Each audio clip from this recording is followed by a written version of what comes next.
Hi everyone, my name is Herkif and I have survived for 2,500 days in this hardcore world. However, I've made this world a tiny bit different from most others, as I'm desperately struggling for dear life to appear as something I am not. That of course being creative.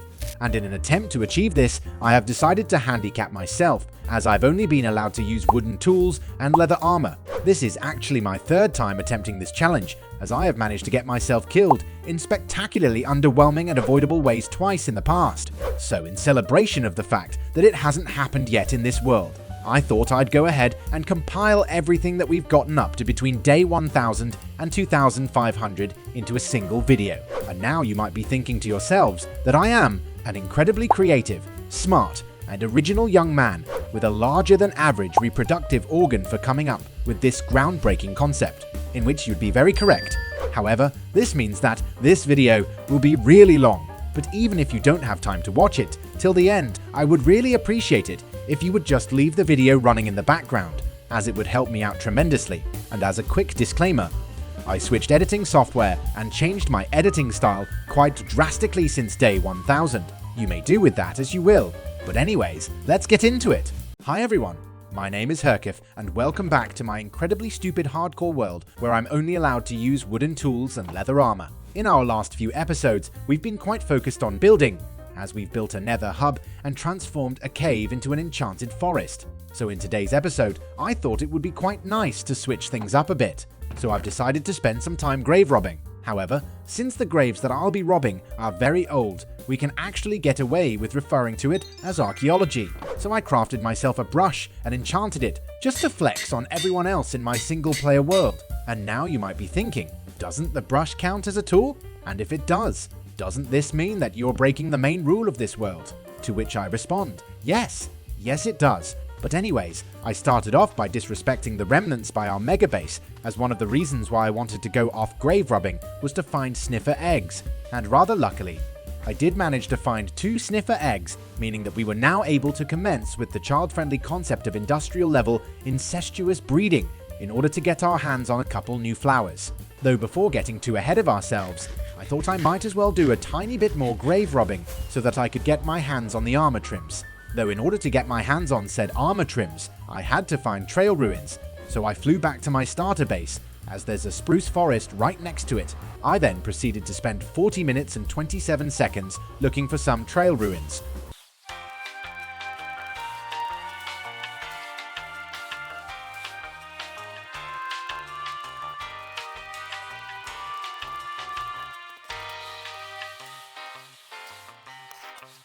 Then began our second grave robbing session.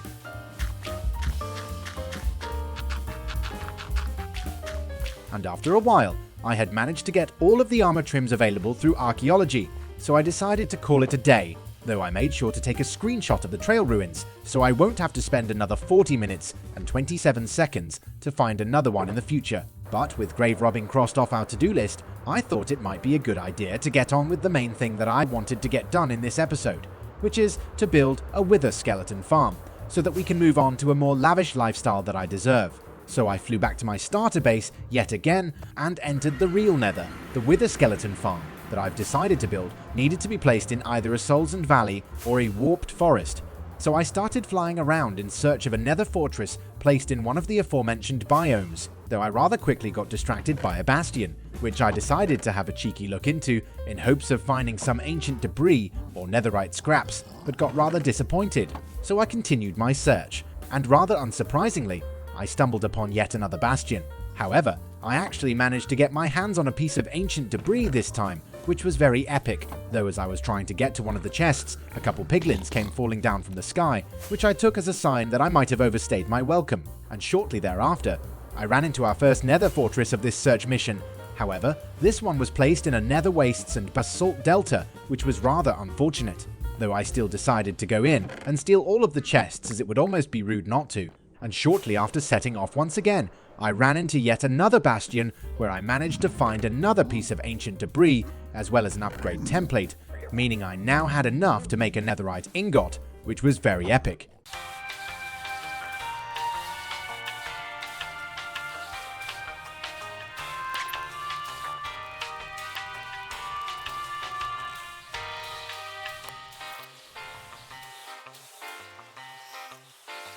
and after having spent a rather soul-crushingly long time, I finally managed to find a nether fortress in a soul sand valley, so I saved the coordinates and looted it. I then made my way back to my base to prepare everything that we'll need for the farm. However, there were two things that we didn't have but needed for the farm. The first thing we needed was turtle eggs, so I flew off to find some turtles to which I could force feed the crusty cadaver of their own kind to then watch them reproduce and steal their offspring.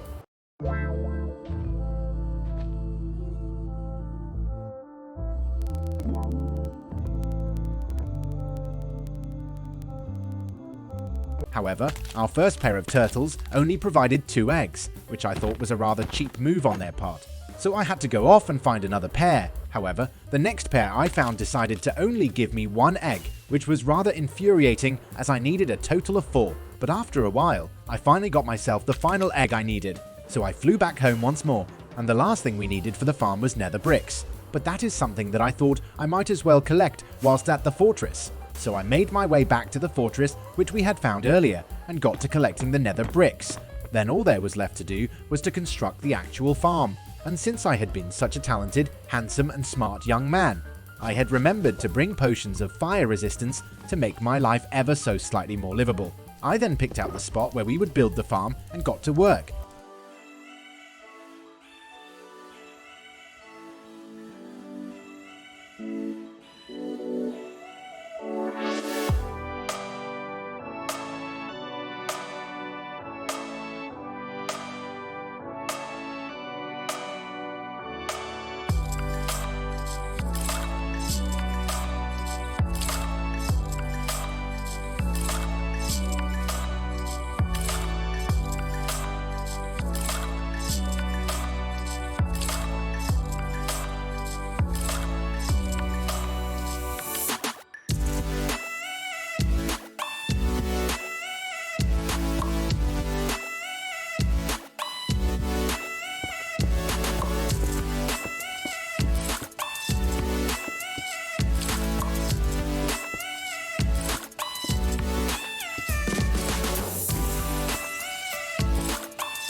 Once the farm was finally completed, I decided to give it a bit of a test, and after a while I had accumulated 3 stacks of wither skeleton skulls, which was very epic. However, to kill all of the 64 withers was probably not going to be as epic, so our next task was to build a wither extermination device, and rather luckily, I managed to find a really efficient design on YouTube, which was quite a relief as the wither killer in my last world was a bit slow. So I gathered all of the things I needed and made my way to the end to construct it.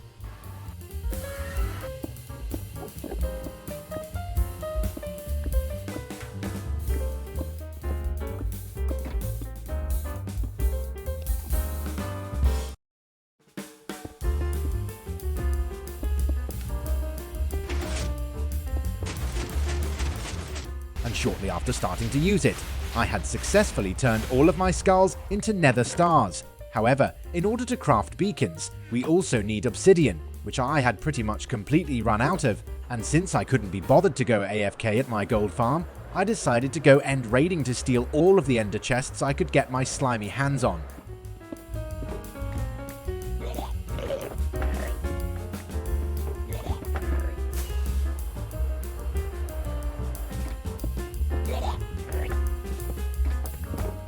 And after a very long end raiding session, I had finally managed to get enough ender chests for our beacons, so I made my way back to our base and converted some of the ender chests to obsidian. I then crafted myself a full stack of beacons, which was very epic, so I put them in a shulker along with a bunch of iron blocks so that I can set up a beacon wherever I want. But now that we have a basically infinite supply of beacons, I thought it might be a good idea to start setting up our sniffers to get our slimy and greedy hands on some more flowers. And since we don't really have any good place for them in our base, I decided to put them in our cave. Though as I arrived in the cave, I remembered that we have an amethyst geode in the ceiling above our massive tree, so I thought it would be smart to mine out all of the normal amethyst blocks in hopes of having the clusters grow whilst we're setting up our sniffers. I then leveled out an area where our sniffers would begin their journey, and by journey, I mean the endless cycle of incest for my financial benefit. So I made a small enclosure using fences and placed the 2 sniffer eggs that we had acquired from our grave robbing session earlier. Then began the epic and action-packed adventure of waiting for the eggs to hatch, which I spent by jumping around like a squirrel with ADHD. Though once the eggs had hatched and the sniffers grown up, I started looking for a farm that I could use to maximize the resources I could squeeze out of our newly acquired deformed cattle. And rather luckily, I managed to find a design made by Ilmango, which seemed to be both efficient and cheap. So I got to constructing the farm and put our cattle into the hole which I intended for them to spend the rest of their lives in. However, I then started reading the comments on the tutorial video and realized that it was broken, meaning I'd spent a bunch of time building it for absolutely no reason. Defeated, I got to digging out an area where our sniffers could walk around freely, which apparently is the best way to farm the sniffer items. This is something which I, personally, find rather off-brand for Minecraft, as we're usually rewarded quite handsomely for actions that would, in the real world, be classified as crimes against humanity. But anyways, after having finished our rather surprisingly humane farm and left it running for a while, we had managed to get our hands on some flower seeds. So I went back to our base with some of the previously mentioned flower seeds and replaced the sunflowers with the new rather phallic-looking dinosaur flower. Hi everyone, my name is Herkif and welcome back to my incredibly stupid hardcore world, where I'm only allowed to use wooden tools and leather armor. As I think we've fully established at this point, I am a very kind and gentle man to all Minecraft animals and mobs, and today I'd like to provide some tangible proof of that fact. As we all know, horses are notorious for their immense love and passion for incest and steroids. So in today's episode, we're going to be kind and fulfill the ultimate wish of horses everywhere by breeding the most inbred and roided horse of all time. For legal reasons, that's a joke. You probably shouldn't inbreed or drug your horses in real life. Or maybe you should. I'm no horseologist. But anyways, in order to breed horses in Minecraft, you need to feed them either golden apples or golden carrots for them to go frisky. Since we had spent a fortune leveling up our farmers to get the golden carrot trade, I thought I'd put them to use. And after a while, I had accumulated enough carrots to end world hunger. However, the importance of world hunger pales in comparison to the opportunity to inbreed horses. So I set off to find my initial specimen to commence with my latest morally questionable operation. And once I'd found them and made them submit to me as their supreme leader, I put them in some holes in the ground so that they couldn't escape from me. But now you might be wondering, what constitutes a roided horse? What is it that makes a horse roided?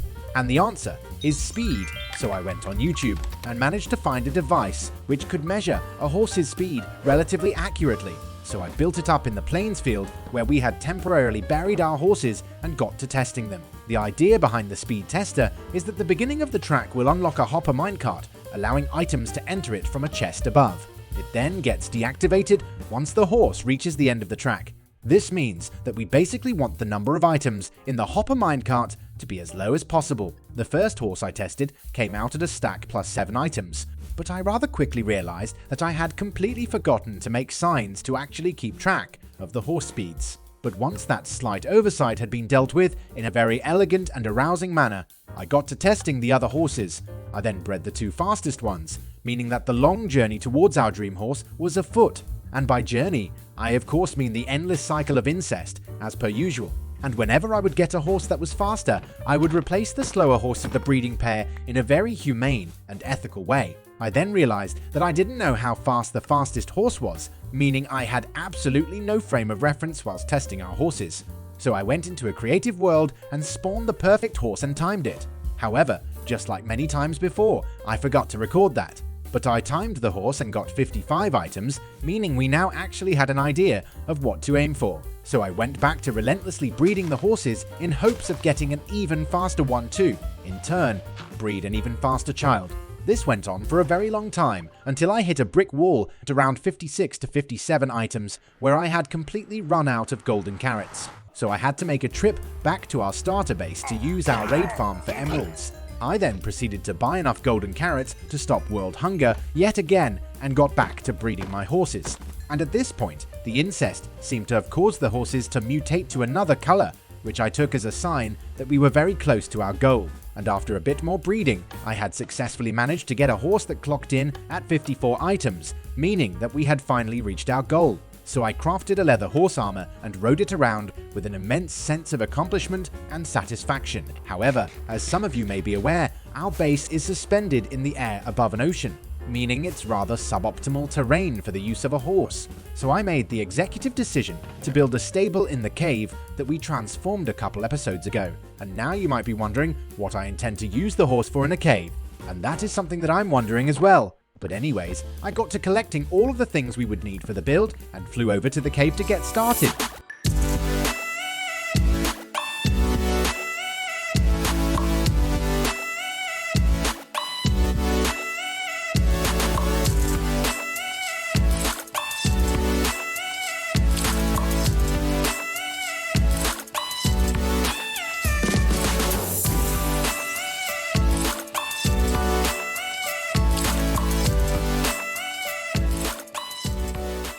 And after a while of building, we ended up with a somewhat presentable stable, which would come to be the new forever home of our mighty steed. I then flew over to the nether equivalent coordinates of our breeding grounds and built a portal to make the task of relocating the horse a tiny bit more bearable. However, as I left off our horse at the stable, I realized that it was looking a bit dull, so I went back to my base and grabbed some dirt-related stuff, and flew off to steal the produce of the villagers that were unfortunate enough to be in my vicinity. I then used said stolen produce and dirt-related things to make the stable look a bit nicer. But now that we had finally gotten our fully roided up horse and built it a home, I thought it might be a good idea to be at least a tiny bit productive in this episode. As some of you may be aware, I transformed our nether portal leading to our base a few episodes back. However, this is just a building that isn't serving any purpose whatsoever other than looking nice. But my plan for this build is to build roads leading to all of the things we want to access through the nether. And as some of you may know, one of the absolute fastest ways to travel is by boat on blue ice. In fact, it is so fast that you can almost hear a royalty-free Eurobeat song as you use it.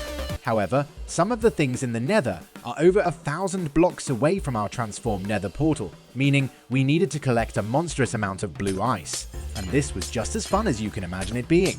Though since I have the attention span of an average TikTok user, I got distracted by a buried treasure map, which resulted in me acquiring a heart of the sea and some TNT. I then got back to collecting more blue ice, and after a rather soul-crushing amount of block collecting later, I had finally managed to get a bit more than a shulker of blue ice, which I thought might be enough. So I made my way to our raid farm and repaired my pickaxes and started making my way back to our base. However, I stumbled upon a drowned with a trident and decided to kill it in hopes of receiving his stick, but was sorely disappointed.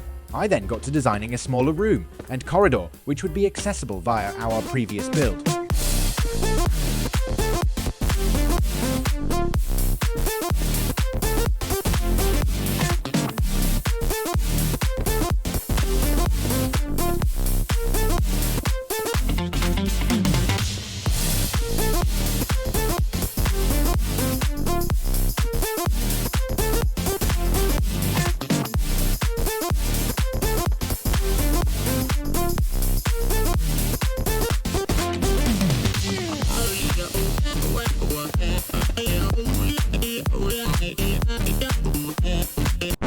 Though I quickly realized that I didn't have enough deep slate, meaning I, once again, had to go back to mining a bunch of blocks.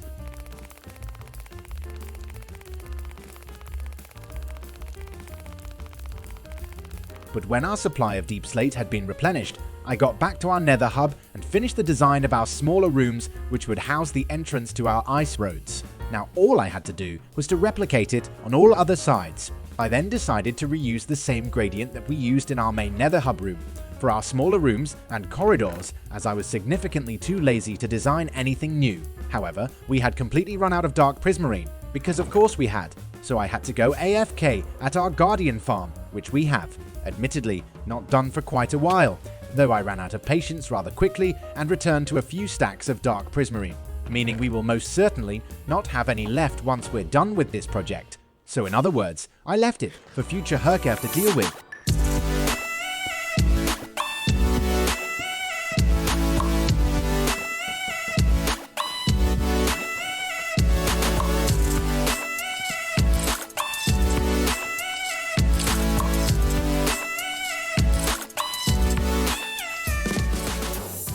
But rather luckily, It was actually enough to finish the walls of all of the smaller rooms and corridors, which was very epic. And in order to be able to tell all of the smaller rooms apart, I decided to plant different flowers in each corresponding corridor. I know, I'm a genius.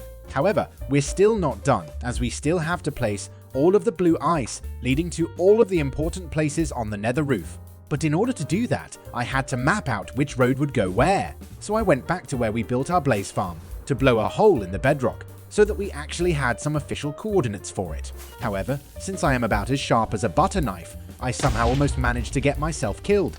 And since I am unable to learn from my mistakes due to my level of intelligence, I decided to simply keep going and hope for the best. And for some reason, this strategy actually paid off. So now that we had all of the coordinates at our disposal, I got to placing all of the blue ice towards our nether hub. This, as you can most likely imagine, took a very long time. However, it didn't end there. Since blue ice is a full block, it is spawnable, and since I thought it would be nice to not get harassed during my future expeditions, I had to place a button on each block of blue ice. However, it didn't end there either. Since boats are able to break the sound barrier when used on ice, they are relatively annoying to steer. So in order to not constantly fly off our road, we also had to place glass panes along the sides of it. So I slightly decorated the entrance to our ice roads and went back to our base to grab a ton more glass from our librarians to then place it in along the roads we've built. I was then about to wrap things up for this episode, but realized that we still hadn't named our horse. So I named him Rydbert. Hi everyone, my name is Herkef and welcome back to my incredibly stupid hardcore world where I'm only allowed to use wooden tools and leather armor. As some of you may have noticed, I haven't updated to the latest update. The reason behind this choice is that I wanted to wait to be able to run the replay mod for time lapses as well as sodium for the FPS boost. However, I recently made the rather embarrassing observation that the replay mod has been available ever since the 10th of July, and that the reason why I didn't notice this earlier is because I was using Forge to launch Minecraft, and as of the time this script is being written, the replay mod is still not available via Forge for some inexplicable reason, which is rather infuriating. So due to this rather stupid and admittedly very avoidable mishap, I've now switched over to Modrinth, which, unlike Forge, actually has the replay mod for the latest update. So in celebration of me successfully using Google, which basically makes me a professional hacker man, I thought it would make sense to dive right into what the latest update has to offer. And I'll be completely honest with all of you, I knew close to nothing about the details of this update.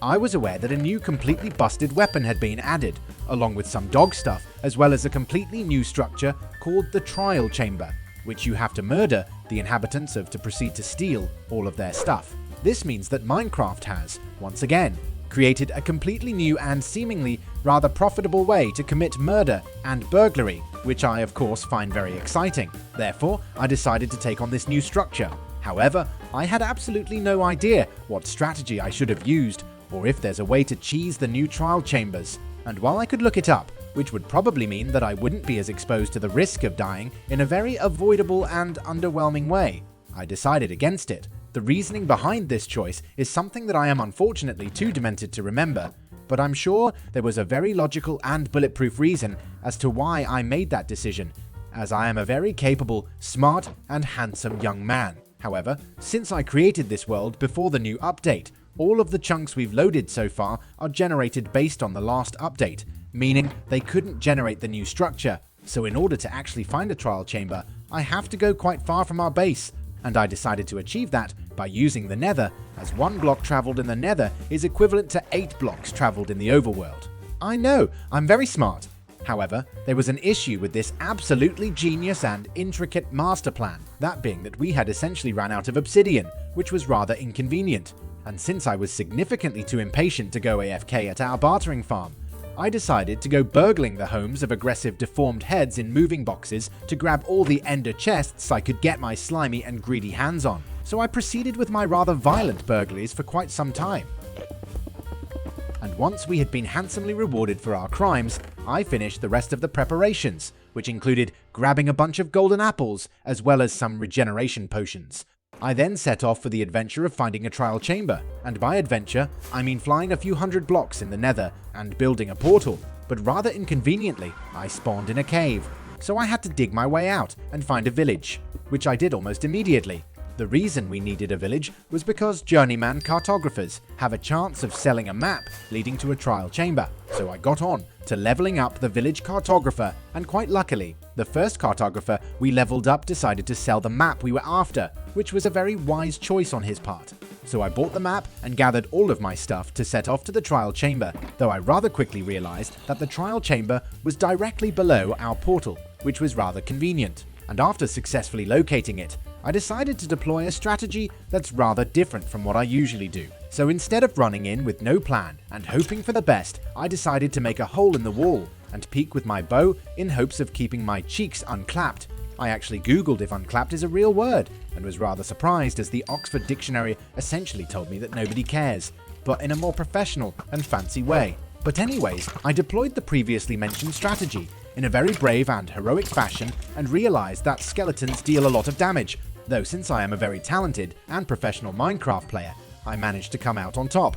I then noticed that I had gotten quite a few drops, including a key, and after a quick Google search, I found out that I could shove said key into the block that seemed really surprised by my very presence.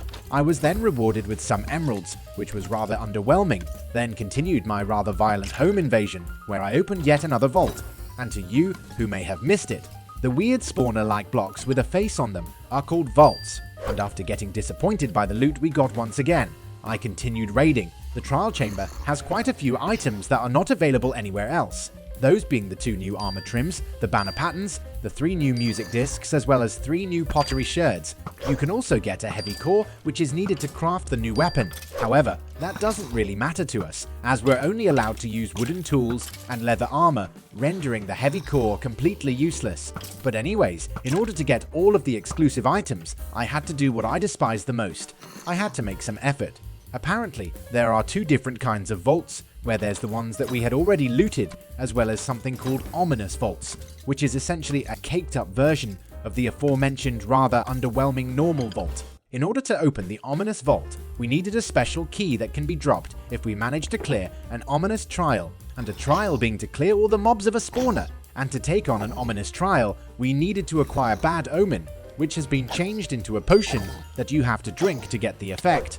This makes the trial more difficult based on the level of Bad Omen you have, and needless to say, this absolute wall of information left me confused, frustrated, doubtful, and very slightly aroused. However, both of these vaults have exclusive items as they had completely separate loot tables, meaning I had to go for both of them to get all of the items I wanted. And once I had opened all of the vaults available in the trial chamber, I decided to simply wait for them to reset by continuing the collection of keys, as the trials seem to have a shorter cooldown than the vaults. Though as we have established quite a few times on my channel, I'm not a very patient man. So I turned to Google yet again like the professional hacker man that I am, and came to the horrifying realization that vaults don't reset, meaning we could only open each vault once. So once we're done opening all the vaults, the trial chamber becomes pretty much useless, which was very disappointing. And with the aforementioned disappointing news, I made my way back to our base. But even though we couldn't loot the same chamber again, we still managed to get a pretty decent number of items that we wanted, as we got all of the new pottery sherds, 1 of the armor trims, 2 out of the 3 new music discs, as well as honeycomb, which I have no other way of getting as I can't use shears. I also got a heavy core, but as I said earlier, it's about as useful to us as I am to society. I then decided to listen to the new music discs and was very pleasantly surprised.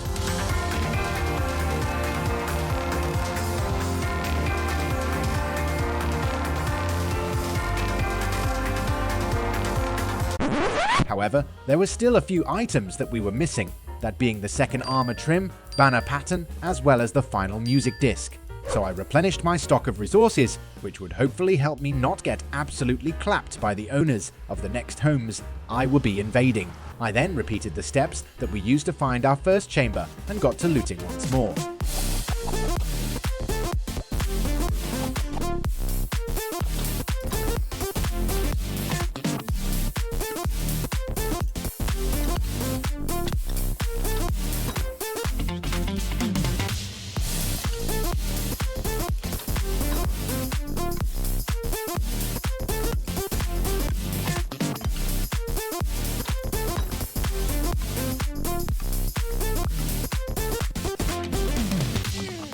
However, this trial chamber didn't give us anything of value, as the only somewhat notable thing we got was another heavy core, though I then remembered that I had made a bunch of TNT a while back, meaning I wouldn't have to settle with only looting, but could steal their whole abode as well.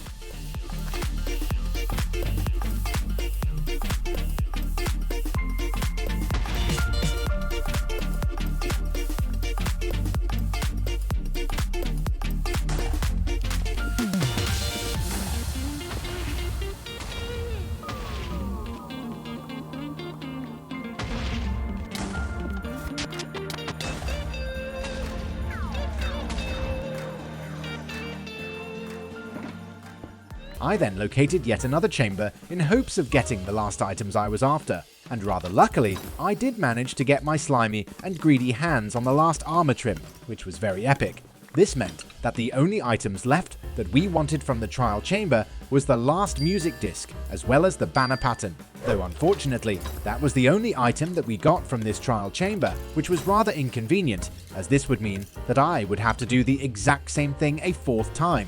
So I repeated the exact same steps for a fourth time, but this time, I finally managed to get my hands on both the music disc as well as the second banner pattern, meaning that I would never have to deal with the trial chambers again. So I returned back home and got to the favorite task of all Minecraft players, that being to manually sort 10 shulkers worth of items into their correct chests.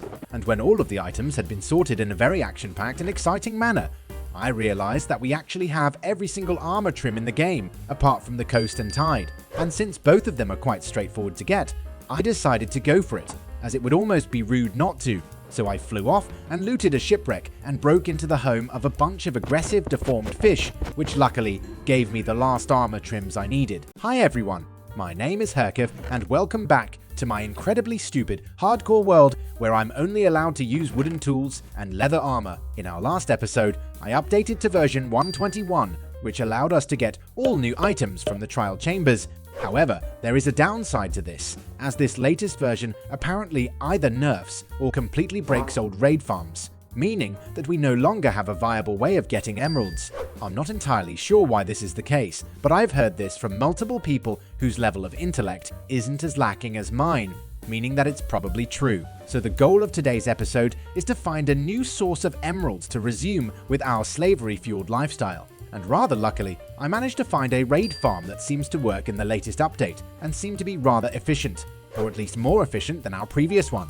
But before getting too productive, I thought that even though we are broke, it would be quite nice to at least not look like it.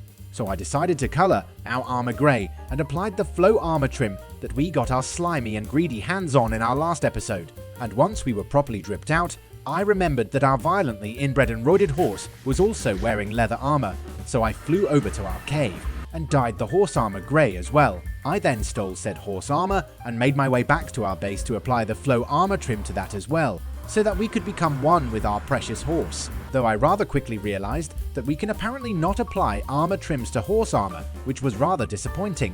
And with said disappointing news, I remembered that I had completely forgotten to place the glass walls for our ice road to our gold farm, so I dealt with that as well. I then thought that I had probably procrastinated enough and that I should probably get to doing the thing we need to get done, that being building a new and improved raid farm. But before doing that, I had to gather up all of the resources we would need for the farm, and rather luckily, we actually had everything we needed on hand, meaning I wouldn't have to go out for any resource gathering, which was very nice as I'm not particularly keen on doing things that require effort.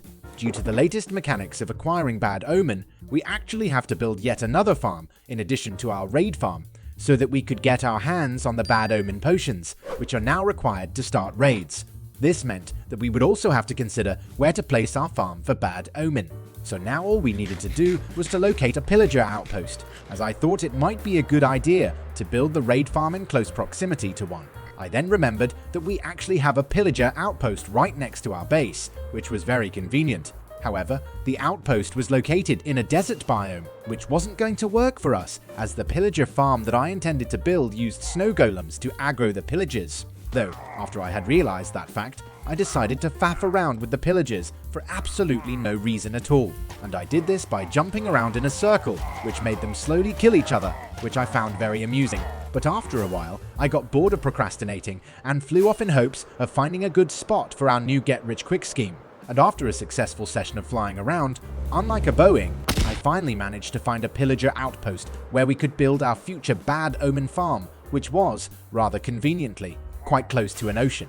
This meant that we had finally found the general area in which we would establish our newest industrial level, genocide-fueled source of monetary income, which was very epic. So I made my way to the ocean and started constructing the farm that someone significantly smarter than me had designed. And lucky for you, I've been digging around in the YouTube sound library and found an absolute banger.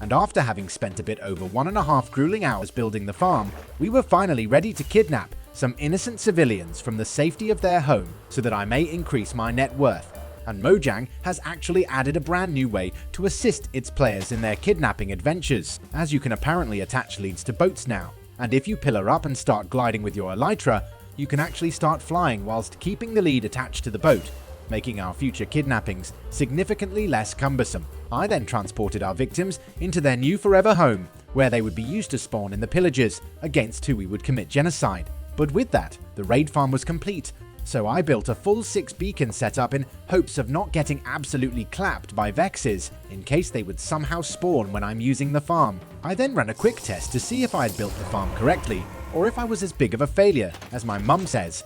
And needless to say, my mum was absolutely correct. For some reason, when I drank the Bad Omen potion, the raid seemed to start as the bar appeared. But there were no pillagers to be seen, which was rather concerning, as I had spent about 2 hours of my time building the farm. So in pure desperation, I flew back to the base and grabbed a few potions that we had acquired during our violent home invasion in our last episode, hoping that the farm just needed to warm up and it would work next time I tried. And needless to say, that hope and dream was crushed rather quickly, so I went on spending a substantial amount of time trying to find the way that I had managed to mess it all up. So I created a copy of our hardcore world and started troubleshooting in creative.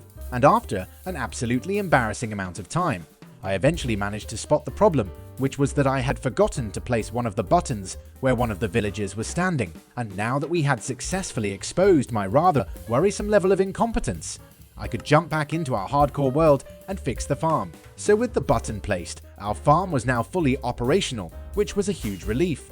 However, in order to actually use the farm that I had now probably spent over 3 hours building, if we include our troubleshooting, we have to build yet another farm to get the Bad Omen potions. And after some more surfing on the internet, I found a design which I thought was a perfect specimen for some good old copyright infringement.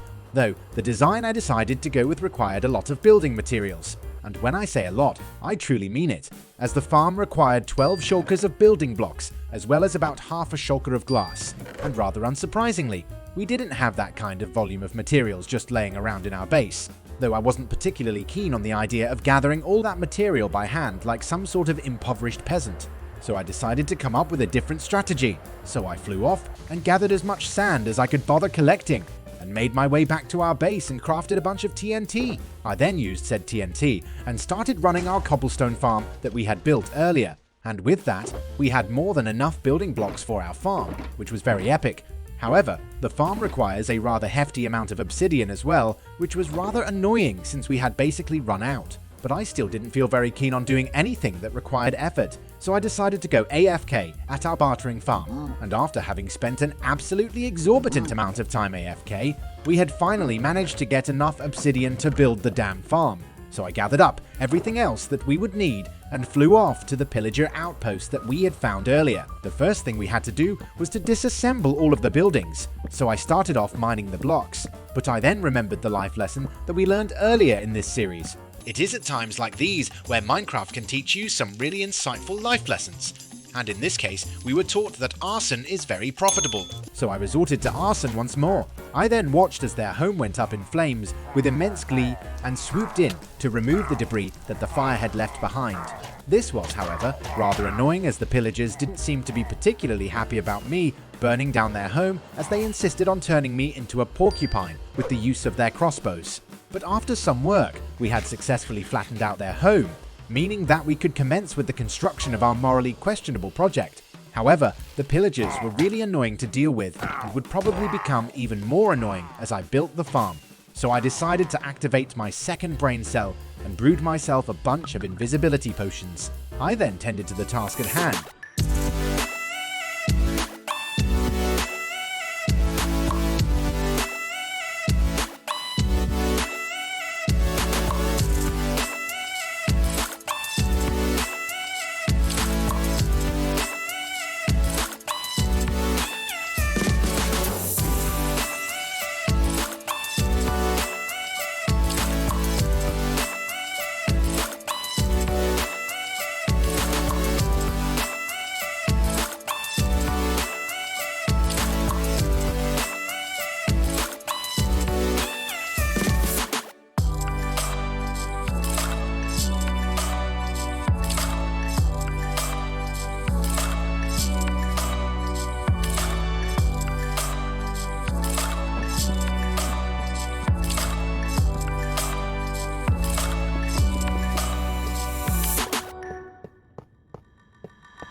Now that was a pretty long time lapse. However, this project took significantly longer for me, as that time lapse you just saw took about 4 hours, 39 minutes and 2 seconds. But with that, we finally had a raid farm that we could actually use, meaning that we would, once again, be able to fully utilize the slaves we have locked away in my base of operations. I then installed an auto-sorting storage for the raid farm and placed a bunch more boats by the killing chamber to minimize the risk of getting my cheeks clapped by any vexes. Hi everyone, my name is Herkif and welcome back to my incredibly stupid hardcore world where I'm only allowed to use wooden tools and leather armor. In our last episode, we built a couple farms to help aid our slavery-fueled lifestyle. However, what I've noticed is that a lot of farms in general seem to require quite a lot of obsidian, which is very inconvenient, as we are constantly running out of it like the absolute loser of a human being that my mum thinks I am. So in today's episode, I've decided to prove her wrong and thought it might be a good idea to put an end to our rather excessive and annoying level of poverty by building a fully automatic obsidian farm. And rather conveniently, I managed to find a farm that used nether portals instead of the spawn platform in the end, which was rather nice as I would prefer to not vandalize the end or the portal leading to it, more than we already have. So I got to collecting all of the resources that we would need. And just like all other obsidian farms, this one required withers to continuously break the obsidian, which wasn't an issue in the slightest, as we already had a wither extermination device, and after having carried out a quick genocide, I got to work building the farm.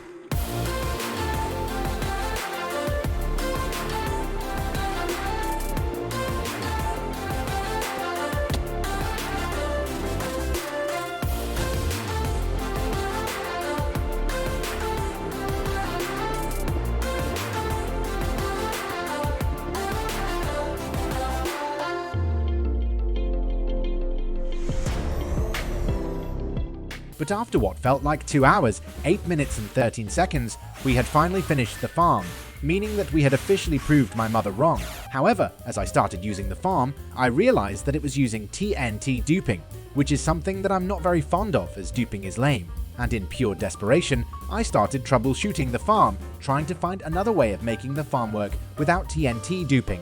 However, I was rather quickly taught that my IQ was significantly too low for that, so I decided to go for another design, meaning that I had spent what felt like 2 hours, 8 minutes and 13 seconds accomplishing absolutely nothing, which is, rather annoyingly, not particularly surprising. But now we were left with the situation where there are 2 withers in somewhat close proximity to my base, as I was significantly too lazy to fly particularly far before building it.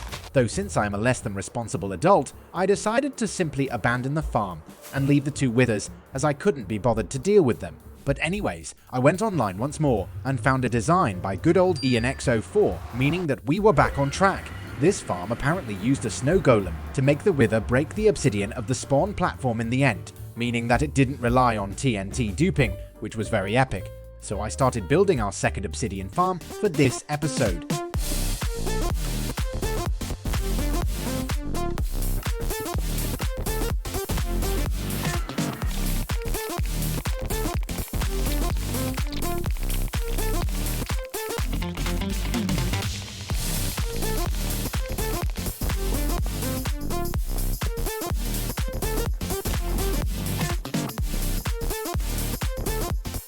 And this one only took about half the time the last one did, which gave me enough dopamine to not want to die for a split second. But since this design relied on the end spawn, there were endermen all over the farm, and if one of the previously mentioned endermen would get hit by one of the wither skulls, the farm would probably break, leading to my rather swift and imminent death. So I flew off to the nether and grabbed myself a bunch of magma, which I then placed all over the farm in hopes of keeping the pesky endermen away. I then went on to spend an hour AFK to test the farm, and once our hour of AFKing was up, I spawned in an iron golem to take out the wither to keep my cheeks unclapped.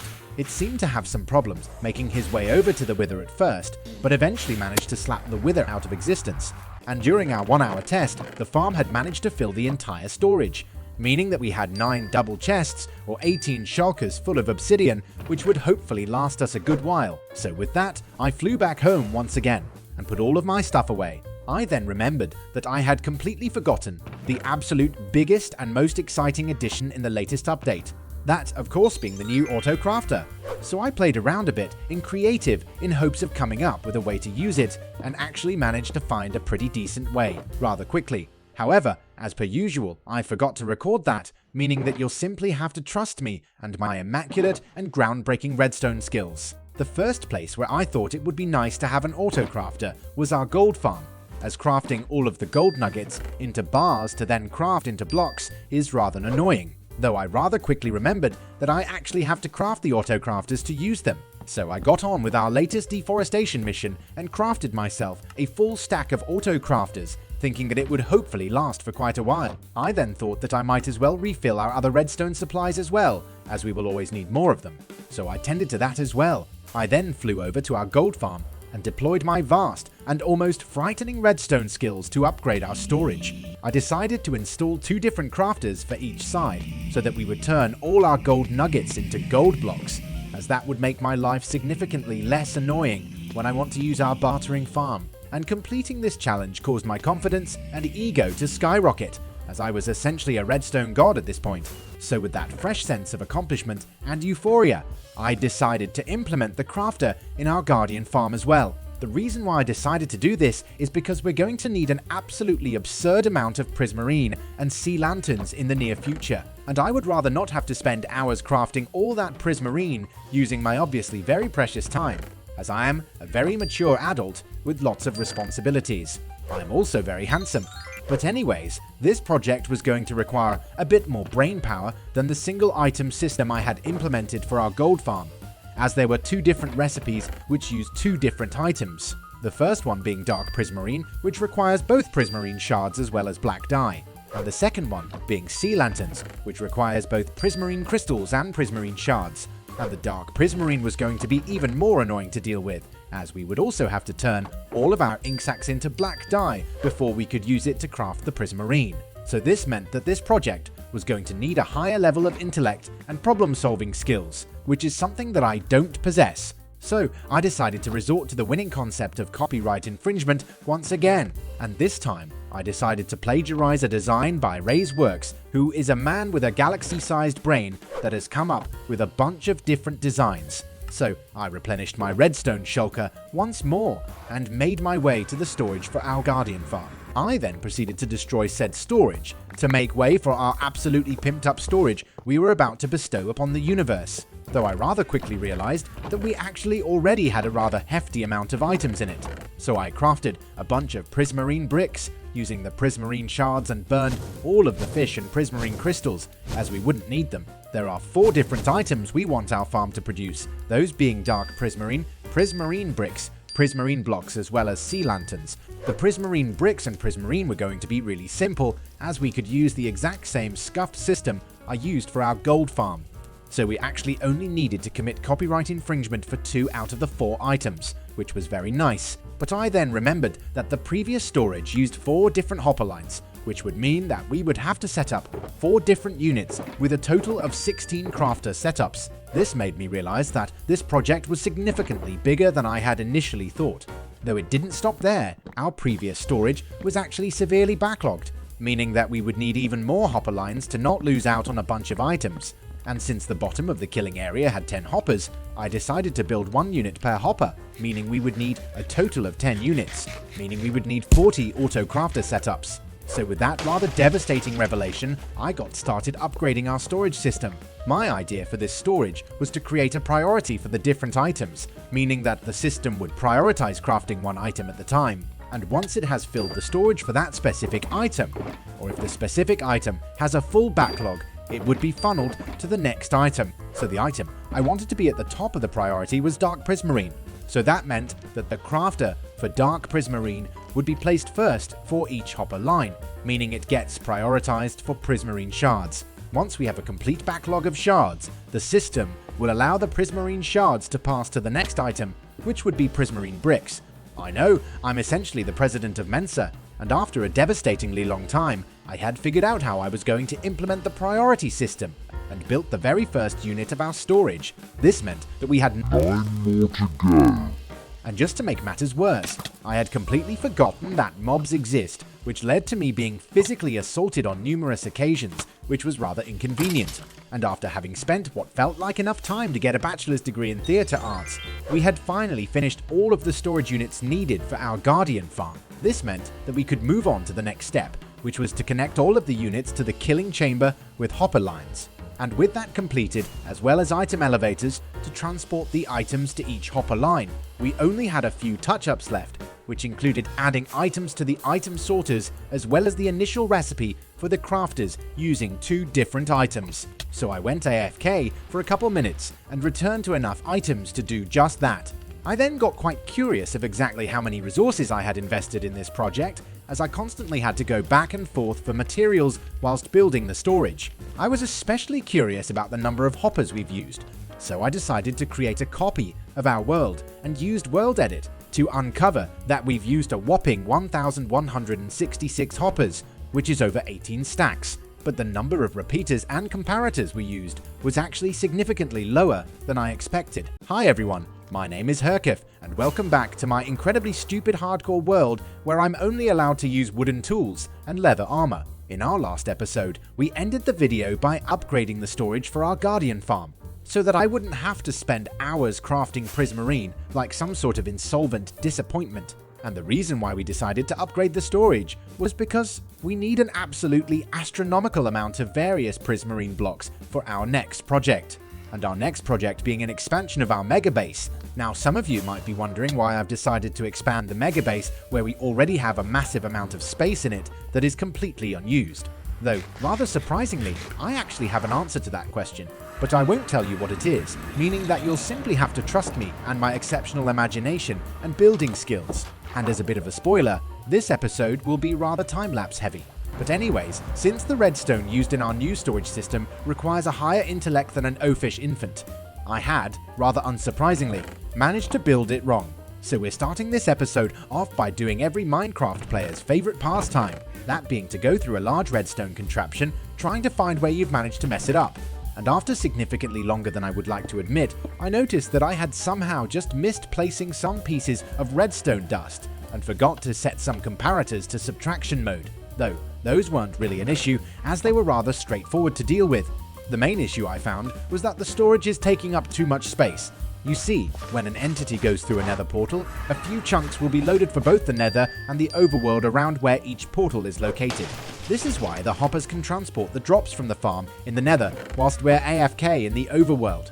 However, due to my less than impressive redstone capabilities and knowledge, part of the storage we built last episode is outside of those chunks that get loaded, meaning that the items don't reach parts of the storage as they start piling up starting from the last hopper that is in the loaded chunks, and this means that we're ultimately losing materials, which was an absolutely calamitous discovery, as this meant that we had spent a bunch of time AFK whilst about half of our storage was unusable. It is at times like these I realize why my parents wish that I was adopted, and just to add insult to injury, the game decided to showcase its remarkably minuscule level of affection towards me, which manifested as a ghast spawning on top of one of the hopper lines, but rather luckily, it didn't destroy anything other than a small part of our ice road, which briefly gave me enough dopamine to not want to die. However, this made me realize that it might be a good idea to spend some time spawn-proofing the storage system, as I would find it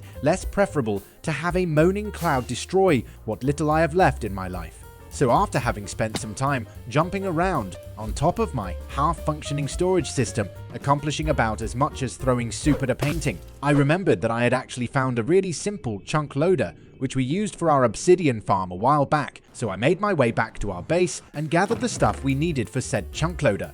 I then made my way back to our storage system again and built chunk loaders for both sides of the storage, meaning that we should be completely done with it, which was very epic, and once that had been dealt with in a very heroic and action-packed manner, I went AFK once more, but this time I decided to be less dumb for once and only go AFK for a little bit. That way, I could check up on the system in case I had managed to mess up building the system to a larger degree than my initial prognosis. But when I returned to check up on the storage system once more, it actually seemed to work, which almost made me say that it was very epic, but I think that this is a good time to expand my caveman level vocabulary. So instead of saying epic, I'll say that it was very grandiose. But anyways, with that out of the way, I could finally go for a proper AFK session, knowing that I wasn't going to get mugged off. And once I had been AFK for what felt like 9 hours, 24 minutes and 13 seconds, and moved all of the items from our storage system to our base, I could finally get started with our next project, which was the entire reason as to why I decided to spend such a monstrous amount of time upgrading our storage system.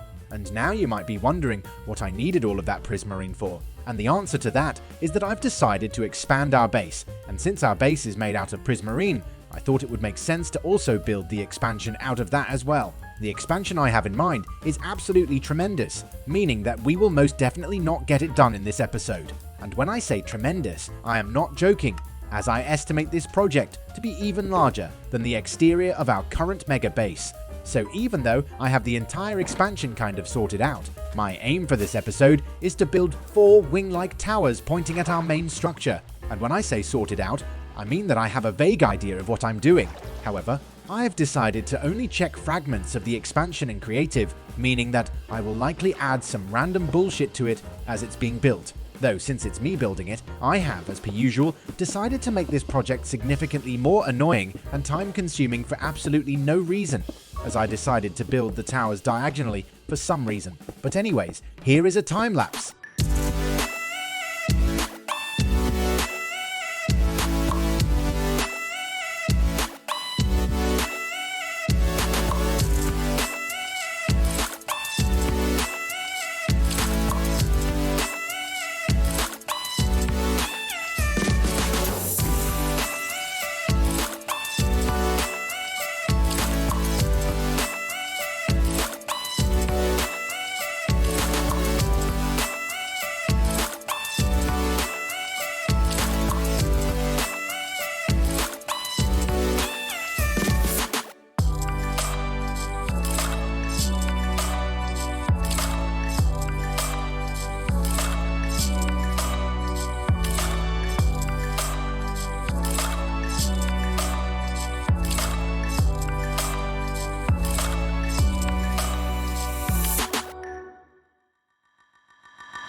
Now that was a very long time lapse. However, what you just saw there was actually over 5.5 hours of building, which made me realize the actual scale of this project. though I was expecting the first tower to be the most annoying one, as I had to reference a bunch of screenshots from my creative world, so my desperate hope was that the other towers would take significantly less time, as I now had a direct reference in the world I'm building them in. And with that said hope, I got back to building once more.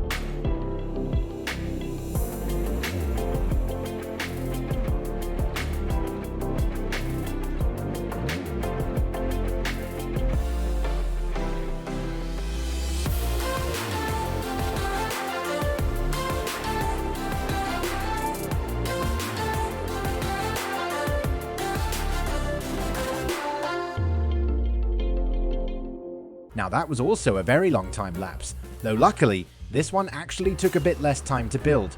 However, it still took a little over 4 hours of non-stop building, which was still a very long time. And not only that, I also didn't build the lower portion of the tower, which would take some time as well, meaning that we would probably have to spend at least another 9 hours to get all of the towers built. It is at times like these that I find the act of taking a bath with a toaster rather enticing, but nonetheless, I got on to building our last 2 towers. However, whilst I was building the second tower, I noticed that I spent a significant amount of time checking the first tower for reference, so I decided to build the third and fourth towers at the same time, so that I only have to check the other towers for measurements once for each thing I have to check instead of twice, which we would need to do if I built them separately. I know, I'm basically Einstein at this point, and after a little under 7 hours of building later, we had almost built all 4 towers. The only thing left I had to do was to build the bottom of the towers as well as the middle stripes of sea lanterns for the last 2 towers we built.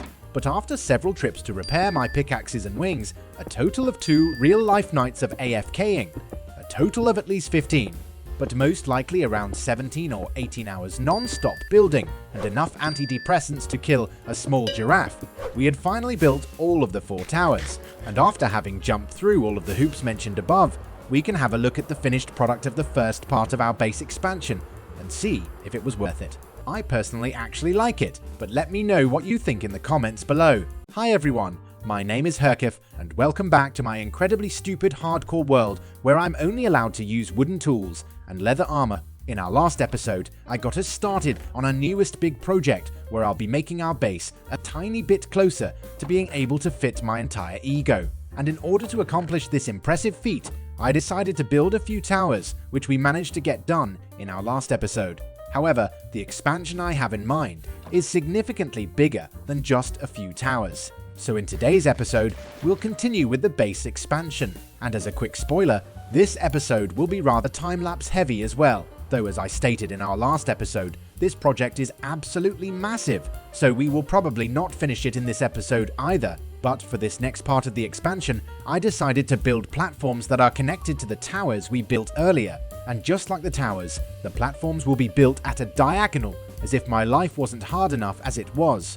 It's decisions like these that give me the urge to slip into something more comfortable, such as a self-induced coma. My idea for this piece of the expansion is to basically take the diagonal parts of an octagon, which will connect to the base of each tower. But since I possess a level of mathematical skills comparable to that of a mentally impaired sea lion, I thought it might be a good idea to use an external website to figure out how long one of the sides needed to be, which I, rather luckily, managed to find relatively quickly, and after about an hour of attempting to figure out how to use the website, like the very intelligent and talented man that I am, I finally managed to figure out how long the outer sides of the platforms needed to be.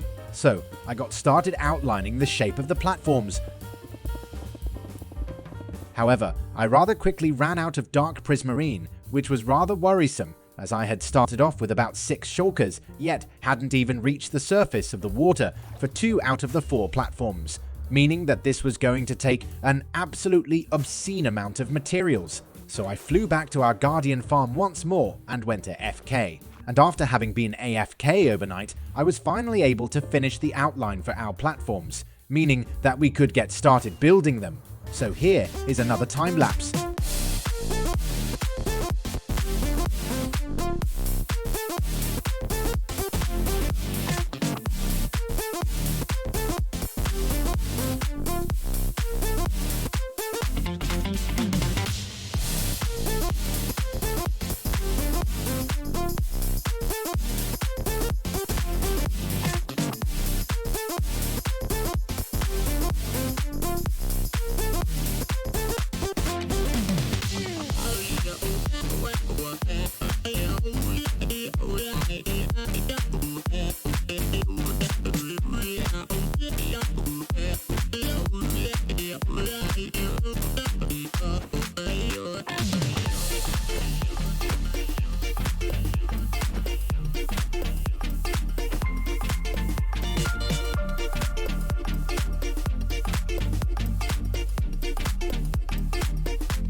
And after quite a lot of building, as well as a few instances of harassment by a couple drowned, we were essentially finished with the prismarine portion of the first platform, which was very epic.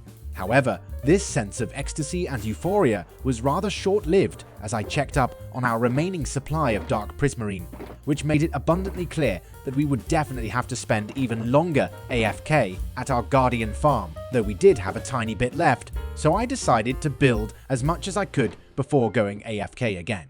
And just like we did with the towers in our last episode, I decided to build all of the other platforms at the same time, so that I wouldn't have to spend as much time looking at our first platform for reference, like some sort of foolish failure of a human being. And rather shortly thereafter, I had completely ran out of dark prismarine, so after having spent another real-life night AFK, I got back to building once again, and after having spent enough time to crawl across the Pacific Ocean eating nothing but pineapples, we had finally built the prismarine portion of all platforms, meaning that we could get started filling in all of the frames. I decided to use Skulk to keep things consistent with the lower portions of the towers, but rather unsurprisingly, I had, once again, severely underestimated the amount of resources this project would need, so I had to make a trip to the end to use the Skulk farm that we built a while back. Though, as I stated earlier in this video, as well as our last episode, this expansion is absolutely humongous, which meant that we needed even more prismarine for the next part of it.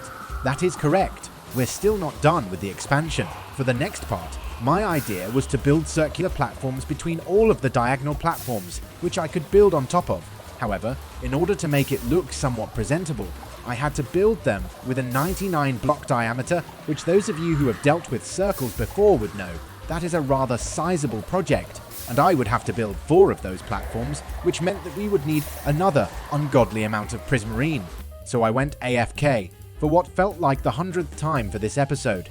However, after having spent another real-life night AFK, I came back to make the horrific discovery that the Guardian farm hadn't produced a single piece of dark prismarine. This meant that I had spent an entire night AFK for absolutely no reason, as dark prismarine was the thing that we were actually after. It is at times like these that I question all of my life choices. I had absolutely no idea why the farm suddenly stopped producing dark prismarine, so I tried going back to the AFK spot for our Guardian farm to see what was going on, and it didn't take long before I noticed that no squids or dolphins seemed to spawn for some inexplicable reason. So I created a copy of our hardcore world in hopes of uncovering what kind of sorcery was at play. However, right as I started my epic and exciting investigation, I noticed that there were now squids spawning around the farm all of a sudden, so I went back to our hardcore world and found that the farm worked perfectly fine. I had absolutely no idea why everything started working without having made any changes, but I decided to mind my own business and not ask any questions. But with that crisis averted, I got back to placing all of the Skulk for our platforms. And once that had been dealt with, we were completely finished with the walls of our platforms, which was a huge relief, However, the plan for these platforms was to plant a forest on top of them and spam a bunch of flowers, as that is all I'm capable of doing in terms of terraforming with my caveman level building skills. But since our base is located in a warm ocean, the grass color looks about as pleasant as it is to drink pool water. So in order to avoid that lukewarm beer of a color, I decided to use moss like we did with our cave transformation. However, we don't actually have a moss farm, but I rather luckily managed to find a tutorial for a fully automatic moss farm by basic redstone. And since we still have an entire tower that is completely empty and unused, I decided to build the farm there. So I filled in the floor of the tower and constructed the farm.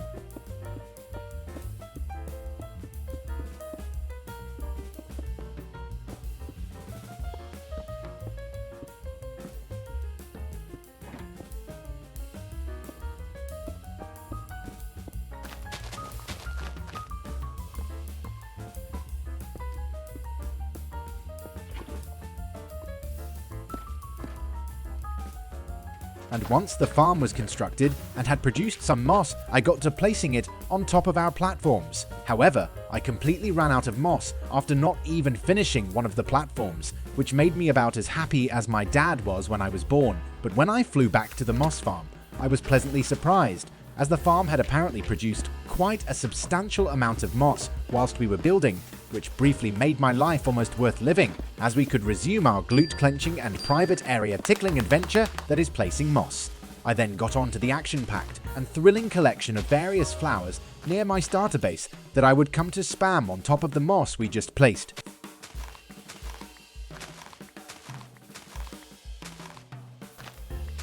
And once I had collected the aforementioned flowers, I started planting our trees. I decided to go for cherry blossoms, as that's the only kind of tree whose leaves don't turn into a shade of green so ugly that it's probably considered a violation of the Geneva Conventions. Technically there are two, since the leaves of moss trees remain the same as well. However, those trees usually end up looking like deformed chicken legs.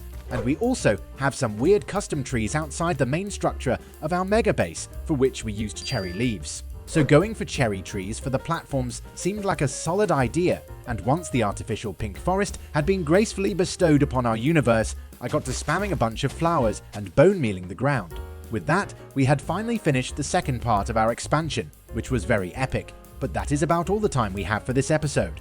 We unfortunately didn't have time to finish the circular platforms I mentioned earlier in this video, but we'll probably be able to get that done in the near future, given that I don't get distracted like some sort of disappointing toddler. Hi everyone, my name is Herkif, and welcome back to my incredibly stupid hardcore world, where I'm only allowed to use wooden tools and leather armor. In our last episode, we continued work on the expansion of our mega base, where we successfully managed to finish the second part of it, which was very epic. However, even after 2 full episodes of building, we're still not done, proving that I have, quite clearly, severely underestimated the scale of this project. But we're doing this not because it is easy, but rather because we thought it would be. So as you were probably able to guess by that intro, we'll be continuing our progress on this project. As I briefly mentioned in our last episode, the next step to our base expansion is to build circular platforms in the gaps between our diagonal platforms we built in our last episode.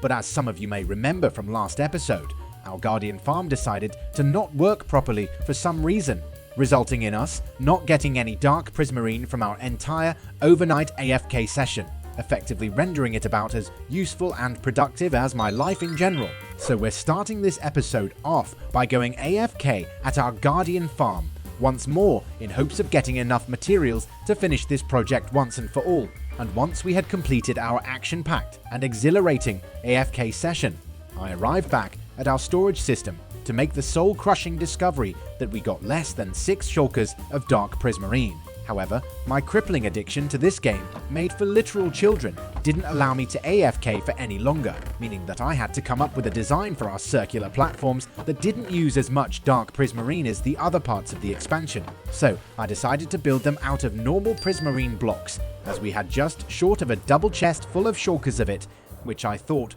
would probably be enough to build the aforementioned platforms. And with that, I marked out the middle block between the diagonal platforms we built in our last episode, which would come to serve as the center of each circular platform, From there, it was just a matter of building the outline of all of the circles, to in turn connect to the bottom of the ocean, and this was just as fun and effortless as it always is to build circular things in a game made out of literal cubes.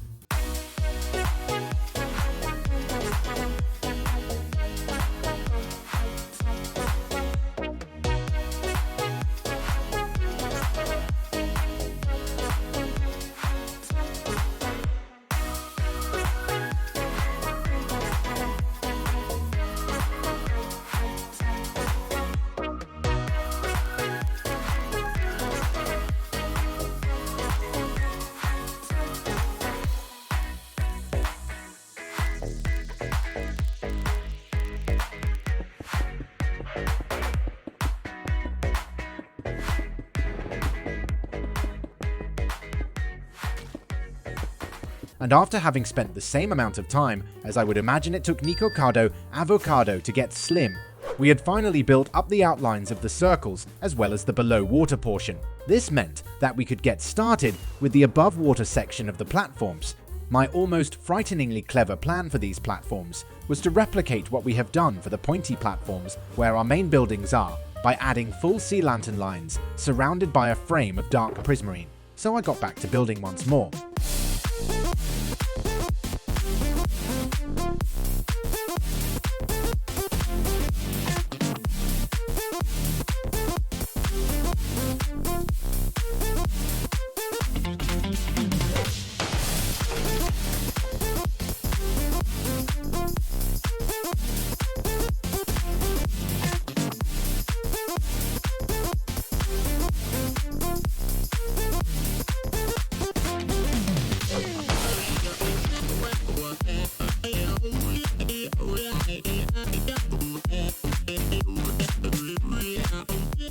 And due to the changes we made in the design of the platforms, we actually had more than enough dark prismarine to finish all of them, meaning that my highly intelligent and inventive master plan had achieved its goal, which was very epic. In fact, we actually had a decent amount of dark prismarine left over, meaning that we would be able to add some smaller additions to our base in the future without having to spend a titanic amount of time AFK. But now that we had dealt with the platforms, I decided that it might be a good idea to get my act together. But since I am significantly too lazy to do that with my real life, I decided to do it in Minecraft. So I got to attend to some chores, including completely emptying the storage for our Guardian farm and repairing our iron farm that had for some reason lost some of its villages, causing it to break. I had no idea how that happened, but I couldn't be bothered to try and figure it out, so it'll probably remain an unsolved mystery for all eternity. But at this point, we had spent our last 2 episodes, as well as a sizable chunk of this video, working on our base. So in an attempt to not cause any further damage to my already substandard level of mental health and emotional stability, I decided to take a break from building and go out on an adventure. And my idea for this adventure was to try to tame every wolf variant. However, I had absolutely no idea how the new wolves worked, whether it was biome specific or if it was random like cats. But after a quick Google search, I found out that there are currently 9 different types of wolves, where the type of wolf spawning is biome specific. So I flew over to our starter base, as there were both normal and old growth spruce forests right at our doorstep, which covered 3 out of the previously mentioned 9 wolf variants. However, after having spent enough time to write a 500-paged fanfiction of Hagrid and Dumbledore, I gave up on my search in the old growth taiga and decided to carry out yet another Google search. And through that hacker level utilization of my computer, I made the discovery that the new variants of wolves apparently don't spawn in chunks that were generated before the latest update. So I made the executive decision to abduct one of the old wolf type using the indisputably superior kidnapping tool of Minecraft. That, of course, being a boat. I then tied a lead to said abduction device so that I would be able to drag it along whilst flying, which is definitely one of my absolute favorite functionalities added in the latest update. However, when we got back to our base, we had to find a way to generate new chunks, so I decided to fly past our stronghold as I hadn't gone too far beyond it, meaning that we would be able to generate the new chunks where the new wolves could spawn. I know, groundbreaking concept. But anyways, it didn't take long before I managed to find our first new wolf variant, which was the rusty type. And just like we did with the first wolf, I opted for the boat strategy to get it back to our base. I then set off once more to find our next kidnapping victim. Though rather shortly after having set off, I stumbled upon a pillager outpost with scarecrows, which I happily seized. And shortly after having set off once again for our epic adventure, I got completely sidetracked by a flower forest, like the very absent-minded man that I am. So I decided to grab as many flowers as I could, as it would almost be rude not to. And once I had successfully taken away the only thing the local bees had going on in their life, I got back to the task at hand. We then found a forest, meaning that our next wolf was of the woods variety. However, as I was flying back to our base with our brand spanking new wolf, the lead started breaking randomly for some reason, which was rather frustrating. But apart from that, the task was rather straightforward. I then repeated this process for the next 2 hours, 16 minutes and 5 seconds, which led to us achieving the advancement, which was very epic. However, as I was seizing the last wolf we needed, I remembered that Arctic foxes exist and that they're quite neat, or at least neat enough to abduct. So I then spent a few minutes chasing a white fox with a lead in hopes of expanding my collection of illegally acquired wildlife. And after having spent a few minutes getting outsmarted by an NPC, I finally managed to put a lead on it, which allowed me to put him in a boat along with my wolf. I then made my final journey back to my base, bringing our epic adventure of abduction to a close. And once I had arrived, I made my way down to our villager trading hall and bought myself a name tag, as I had absolutely no idea if being on a lead prevented the fox from despawning, and I wasn't particularly keen on the idea of flying back to grab another one. So I made my way back to our fox and named him Gilbert. However, even though we had completed our adventure to get all of the wolves, I still didn't feel particularly keen on resuming progress of our base. So now you might be wondering what kind of adventure I could possibly have conjured up for us next. And the answer to that is actually an answer I've given before. My plan was to enter the Nether and acquire netherite. We specifically needed 5 pieces, but we already had one from a previous adventure, meaning that we only needed an additional 4. And now you might be wondering what I intended to use netherite for, as I'm only allowed to use wooden tools and leather armor, and the answer to that is that I wanted to complete the Cover Me in Debris, as well as the serious dedication advancements. But now you might be wondering why I decided to risk losing my entire hardcore world just to complete some dumb advancement that doesn't have any purpose whatsoever. And the answer to that question is something I'm rather curious about as well. But anyways, I got onto risking my life for reasons unknown. And now might be a good idea to mention that this is exactly how I lost my last hardcore world, as I got absolutely decimated by a bunch of magma cubes. So the probability of me perishing during this adventure is relatively high. However, that was all I had time for in this episode, so you will have to come back to our next episode to possibly witness me losing my hardcore world. Hi everyone, my name is Herkef and welcome back to our incredibly stupid hardcore world, where I'm only allowed to use wooden tools and leather armor. In our last few episodes, we've been focused on the expansion of our mega base for absolutely no reason, as it already had more than enough space for our future escapades even before attending to this project. And in order to progress in this previously mentioned unnecessary project, we've had to spend an absolutely soul-crushing amount of time AFK, as well as placing an ungodly amount of blocks. So in today's episode, I've decided to take a bit of a break from that project in hopes of weakening my desire to partake in the ever so more enticing act of jumping off a bridge. As some of you might remember, we ended our last episode by going to the Nether to get our hands on netherite, and since we're only allowed to use wooden tools and leather armor, we can't actually go mining for it, as that would require a diamond pickaxe. So this might make you wonder how I'm intending to overcome this very unnecessary and very much self-imposed obstacle. And my strategy to tackle it was to impose an involuntary reallocation of resources from piglins to our pockets, using a healthy amount of violence. Or expressed a bit differently, my intention was to steal it from bastions. It is at times like these I like to think back of the quote by Martin Luther King Jr., saying that violence is never the answer, which is something I absolutely wholeheartedly agree with. Violence is indeed never the answer, it is a question, to which the answer is yes. So with that, I commenced with our next series of violent crimes in hopes of getting my hands on the aforementioned material that will serve us absolutely no purpose whatsoever.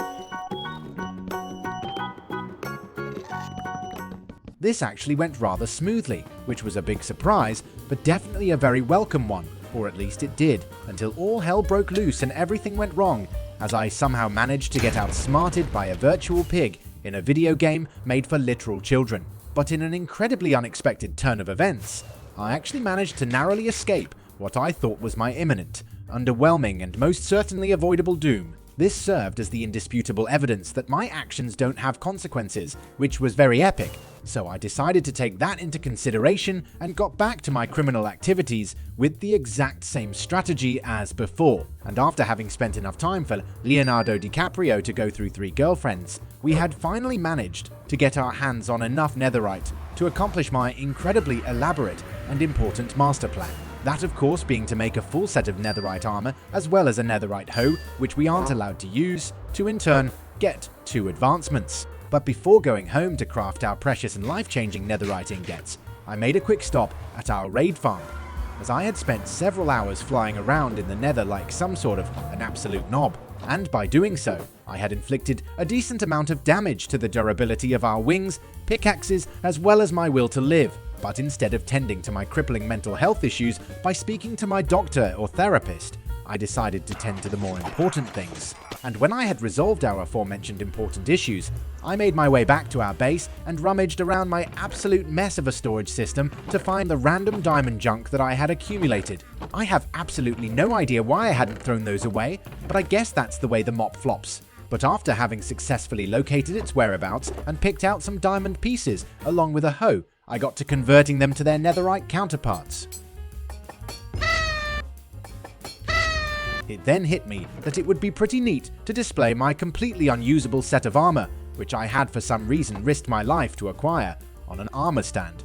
So I put them on display in my bedroom, but they looked rather plain and not very impressive, so I decided to apply armor trims to it using diamonds, as we have absolutely no use for them, apart from crafting jukeboxes. And with that, we had successfully reached our goal, which almost cost me my entire hardcore world, which was very epic.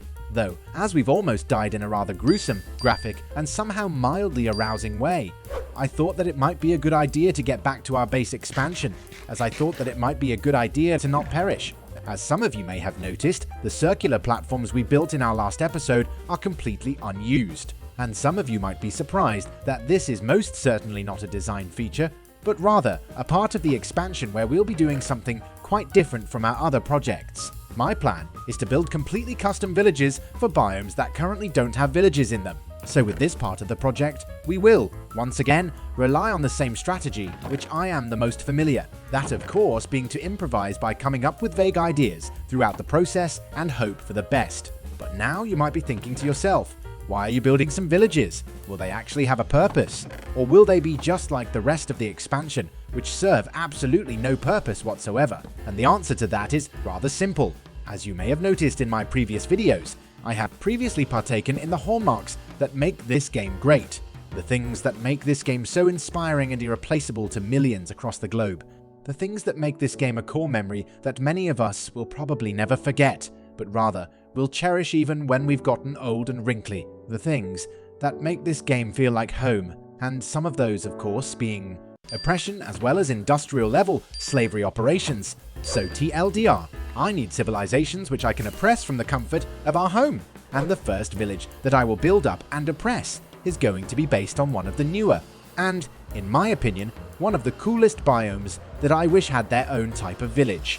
That biome being mangrove swamps. So I ventured to a nearby mangrove swamp, which rather conveniently was within spitting distance from our base. That is, if you can spit several hundred meters, which on second thought might be a bit far-fetched. Once I had rather epically ventured to the aforementioned swamp, I started grabbing some of that deliciously extravagant wood, as well as some of those weird saplings that aren't called saplings for some reason. And since my plan is to build a village on top of the circular platforms, I realized that I also needed to place it on a floor, as the village would otherwise float in the air. That said floor is supposed to look like a naturally generated mangrove swamp, meaning that we also had to grab a bunch of mud. But now, you might be wondering why I decided to collect the mud from an actual mangrove swamp, instead of making a farm for it. And when I had collected what I thought would be more than enough to achieve our desired result, I got to placing it. So here is a time lapse.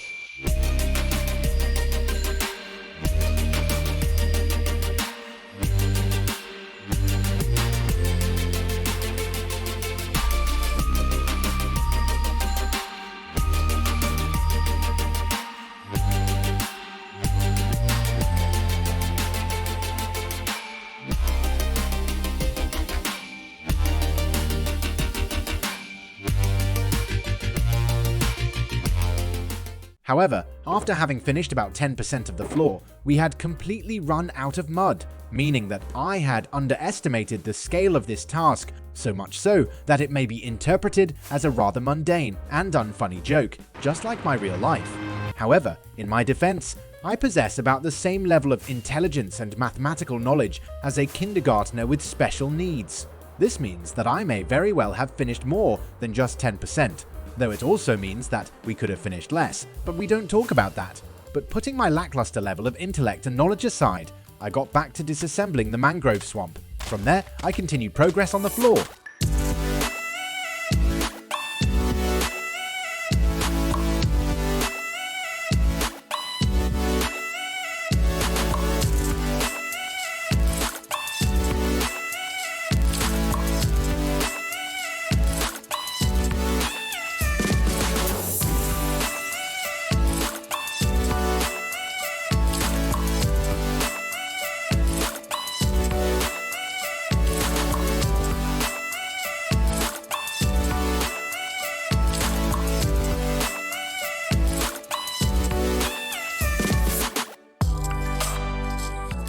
And this time, we actually managed to get a decently large portion of the floor done, which was very epic.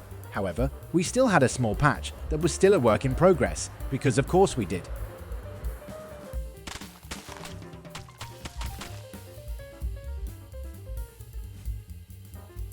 But after having rinsed and repeated once more, we had finally placed all of the mud for our floor, though when you traverse in a mangrove swamp, you may notice that a lot of the ground is covered in water, and since we wanted to replicate it, I decided to add a bunch of pools of water that would most certainly be considered as less than hygienic, and most definitely not drinkable.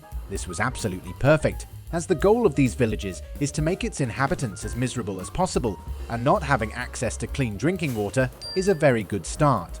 Once that had been attended to, I started marking out the placement for all of the buildings for the village, in hopes that it would act as a decent outline to fill in with more ease than otherwise. But if you know me and my content, that will most likely not happen, as I tend to come up with rather creative and intricate ways of messing things up.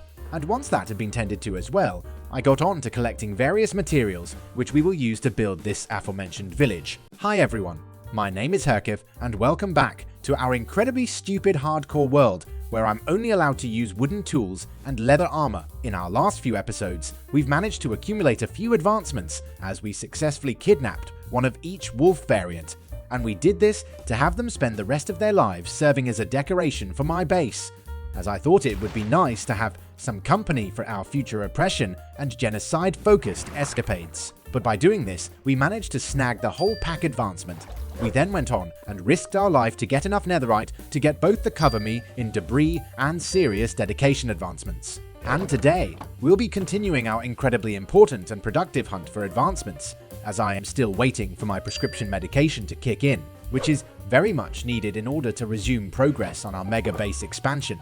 The first advancement we'll be hunting for today is the complete catalog advancement, meaning that we'll be tracking down one of each cat variant to then take them from their home by force to relocate them and have them meet the same fate as our wolves. However, in order to earn the trust of our unsuspecting feline kidnapping victims, we needed candy to lure them into our white van. But since this is a family-friendly channel that is suitable for all ages, we'll be replacing the candy with fish and the white van with a boat. And now you might be thinking to yourselves, that's perfect, as you have a guardian farm that must have produced enough fish to last you forever, which is something you're absolutely correct in. However, as some of you might remember, we rebuilt the storage system for it to accommodate our auto-crafters, and in that redesign, we had all of the fish go into a disposal system, meaning that we would have to collect the fish by hand, as I had, once again, added to our ever-growing list of decisions that come back to haunt me. But as I was collecting fish from a nearby river like some sort of impoverished person, I remembered that I have the patience comparable to that of a middle-aged mom ordering McDonald's for their autistic toddler, so I decided to go to the storage of our guardian farm in desperate hope that we would have some sort of malfunction in the system, causing fish to have ended up in our backlog chests. And when I arrived, I was very pleasantly surprised to find exactly that, meaning that my utter incompetence and general failure in life had finally paid off. This meant that we could now proceed with our series of kidnappings, so I made my way back to our base and flew off to a nearby desert village. My strategy to tackle this very morally questionable task was rather simple, as I intended to go from village to village and tame all I could see that we didn't already have. And rather luckily, I managed to tame 4 different cat variants in our first village, which was significantly more than I'd expected. The 4th cat of the village was playing a bit hard to get, but I eventually managed to dig him into a hole so that he couldn't escape, as I violently force-fed him with fish that is most likely old enough to cause major health complications. But after that rather invigorating success, I deployed the exact same strategy as we used for the wolves, which was to attach a boat to a lead and fly back to base. And once the cats had been successfully brought back to base in a rather impelling, dramatic and borderline erotic manner, I decided to fly back to the exact same village, as my greed knows no bounds. However, my hope of finding any additional cats in that village was crushed in the exact same manner as my hope for my future. But it didn't stop there, as I didn't find a single cat in the 2nd or 3rd village, which was rather inconvenient, though our luck turned as we entered our 4th village, where we managed to get 2 additional cats for our collection of victims of what some would call animal abuse. And to tame them, I used the tactic that we discovered earlier, where I shoved the cats into a hole to force feed them whilst they're defenseless. This meant that we were over halfway of getting the advancement, which was rather surprising, as we were only about 30 minutes into this mission. I then went on to rinse and repeat this process.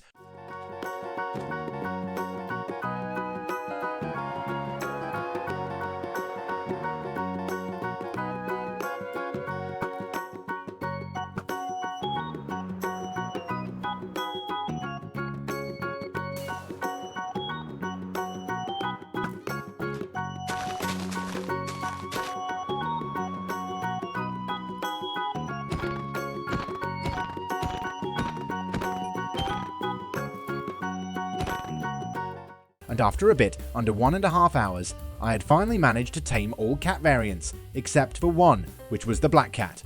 As some of you might be aware, black cats are a bit more soul-crushing to acquire, as they only spawn in villages on a full moon or in witch huts. So I then went on to spend an additional 1.5 hours trying to find a witch hut or a village that had a black cat, which was just as fun as you may imagine.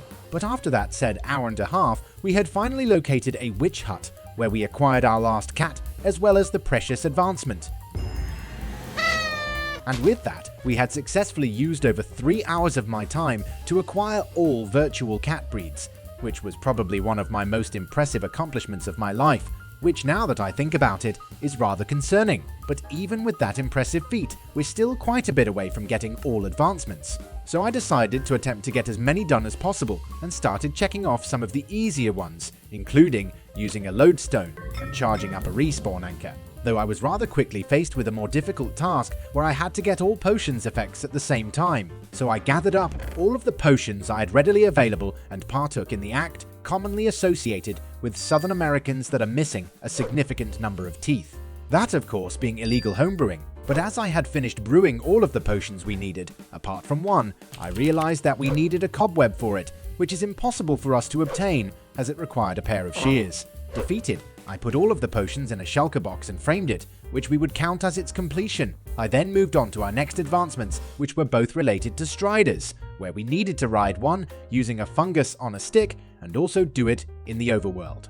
So I kidnapped one and made my way back to our base. From there, I set up a path of lava, which our strider would later come to run across for our advancement.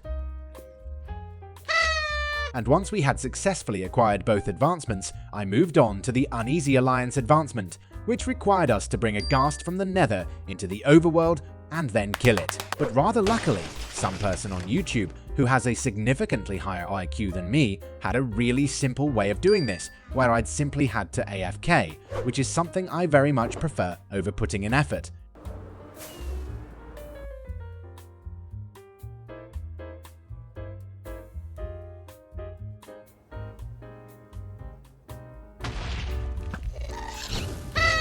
With that, we had successfully managed to complete all of the Nether advancements. Next up, I decided to start working on the adventure section, which were mostly fairly easy on my mental health. But after a bit of advancement hunting, my prescription medication had started working its magic, meaning that we could get back to the expansion of our mega base. As I briefly mentioned in our last video, my plan for the circular platforms is to build completely custom villages for biomes that currently don't have villages, and I decided to get that started with the mangrove swamp. As some of you may be aware, the regular swamps have a chance of generating a witch hut, but they're rather underwhelming.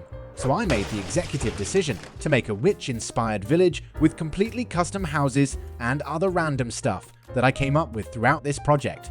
And after I had designed a few different houses of different sizes and picked out a few block palettes, I got to work building them in our hardcore world. My plan was to have 4 different palettes that would transition into each other. The first one would be red, which would transition into magenta, which would then transition into purple and finally into blue. My reasoning behind this decision is something I am too demented to remember, but I'm sure it was really logical and highly intelligent. And the designs of the houses themselves were inspired by the starter base of a YouTuber called Shubble from their second season of Empires. But anyways, here's a time lapse.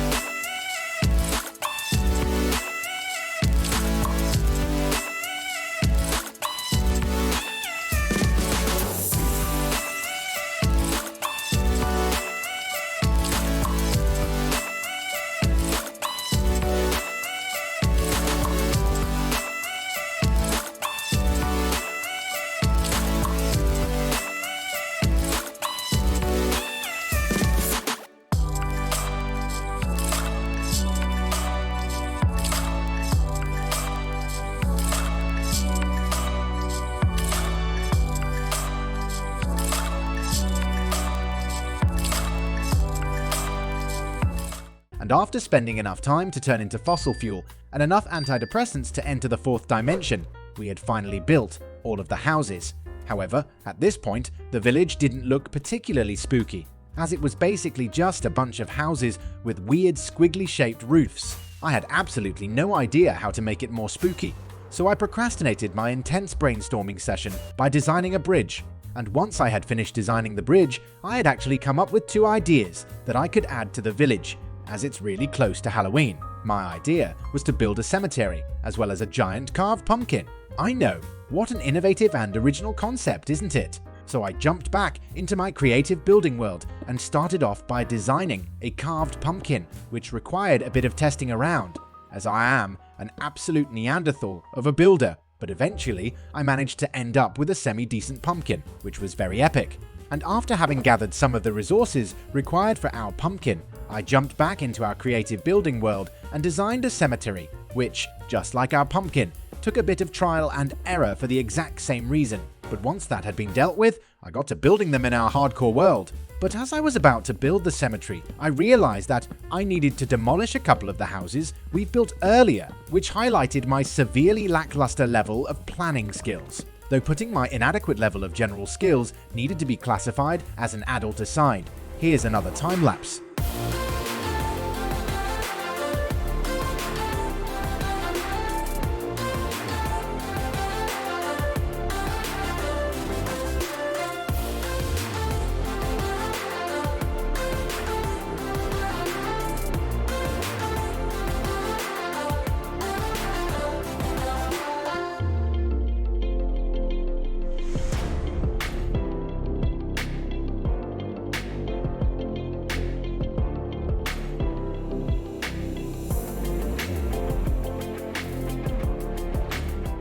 At this point, the village was definitely looking significantly spookier than before, which was very epic, and whilst I was building the pumpkin as well as the other stuff, I also decided to partake in some copyright infringement to build a smaller pumpkin, as I don't respect the concept of intellectual property.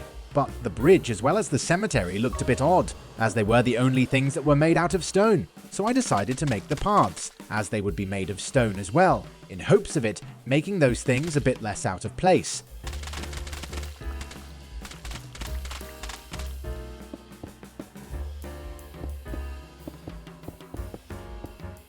Which it rather luckily did, which made my life ever so slightly more worth living. However, as I said in our last episode, the goal of this build is to build a village based on the mangrove swamp, and we still didn't have any mangrove trees, so I planted a bunch of saplings, though I rather quickly noticed that they weren't growing. I then promptly utilized my absolutely unparalleled level of hackerman skills to carry out a Google search, which informed me that mangrove trees need solid blocks underneath them in order to grow. So I grabbed a bunch of cobblestone and placed them under the mud where the saplings were planted, which solved all of my problems. It was then just a matter of adding a few details, including placing lily pads, the designing and construction of a fountain, lampposts, as well as some lighting to make sure no mobs can spawn. And with that, we were finished building the village.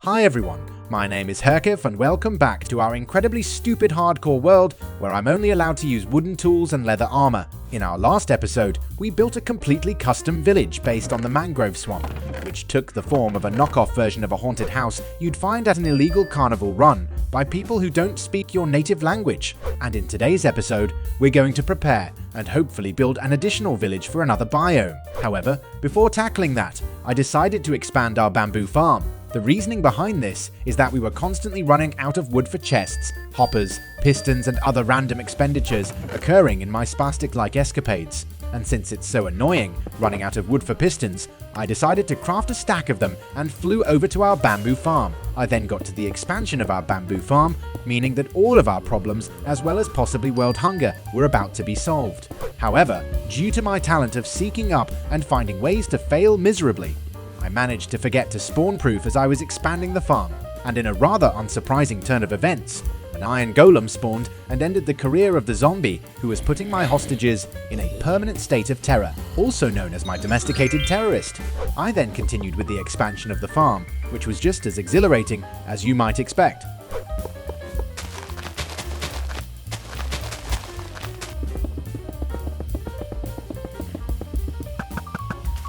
And once that had been dealt with, I domesticated a brand spanking new terrorist and broke a pickaxe in the process, which was most definitely on purpose, as I would otherwise be an absolutely empty-headed buffoon. But with that, our first task of this episode had successfully been dealt with.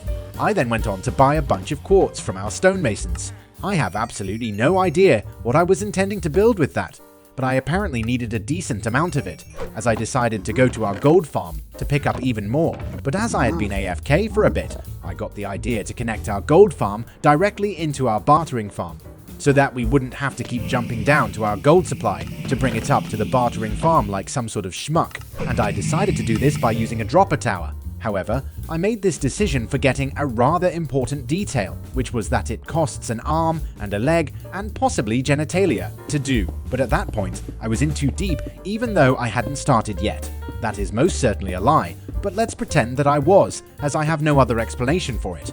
However, as I was working on the transportation for our gold to the bartering farm, I was faced with even further complications, as I realized that the bartering farm was basically at the world height limit. So I was then forced to do the thing I absolutely despise the most, that being to think. But after having spent some time being subjected to that previously mentioned abominable and agonizing form of torture, I did manage to slither my way out of that situation. This was rather surprising, as my redstone skills are comparable to that of Boris Johnson. I honestly have no idea of his level of proficiency in redstone, but I assume it's rather low. Though with that, we had successfully crossed out 2 of the things on our to-do list, which is a nice way of saying that I managed to get distracted twice with projects for which I severely underestimated the voluminosity of, as I'm about as focused as a rabbit with a DHD. So I got to one of the things that I actually wanted to get done in this episode, which was to build a farm for frog lights.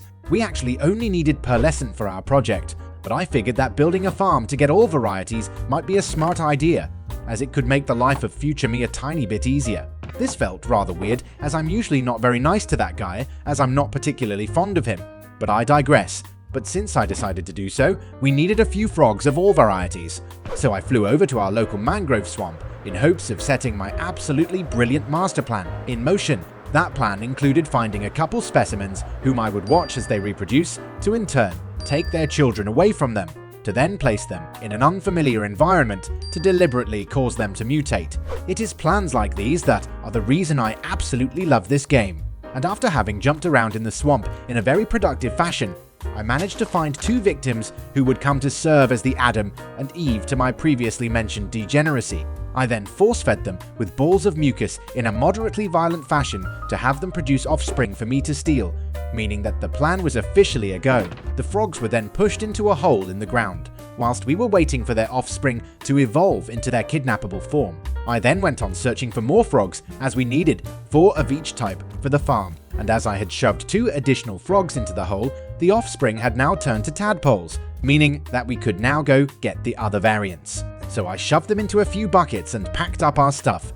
I then remembered that it might be a good idea to pick out our spot, so that we know where we would deliver our future captives. But in order to do that, I also had to check how the ice roads would connect to our other stuff in the same direction from our nether hub, so that we don't run into any issues when we get to expanding them. However, knowing myself and my level of self-discipline, the chances of me actually getting to it are rather slim, though I still did it and picked out a spot for our newest project involving systematic genocide. But through that previously mentioned genocide, we'll be getting colored light bulbs, meaning that it is very much justified. I then flew over to the nether equivalent spot to get to our frogs and built a portal.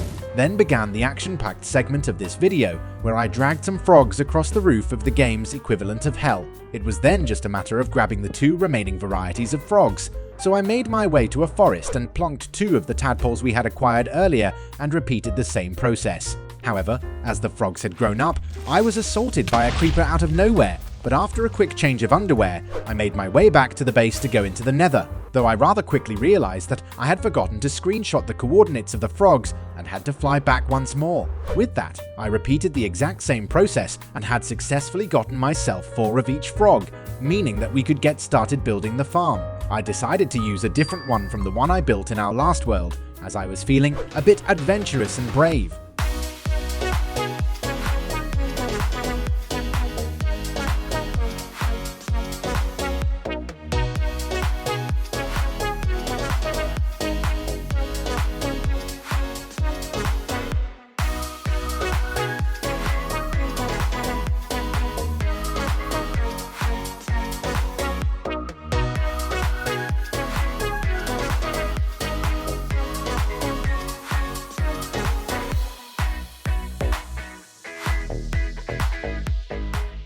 But after I had built it and let it run for a tiny bit, I came back to make the calamitous observation that the iron golems that the farm used were taking damage, meaning that we would have to keep restocking it with iron golems, which costs a carved pumpkin apiece. Though after I had frantically looked for a way to fix it, I stumbled upon a video that fixes that exact problem, which provided the boost in dopamine I needed to get through the day. And after having fixed it and had it running, I flew down to inspect the iron golems, but got pushed down, which almost led to my gruesome demise. But inspecting the chests, we were met with a bunch of frog lights, which was very epic.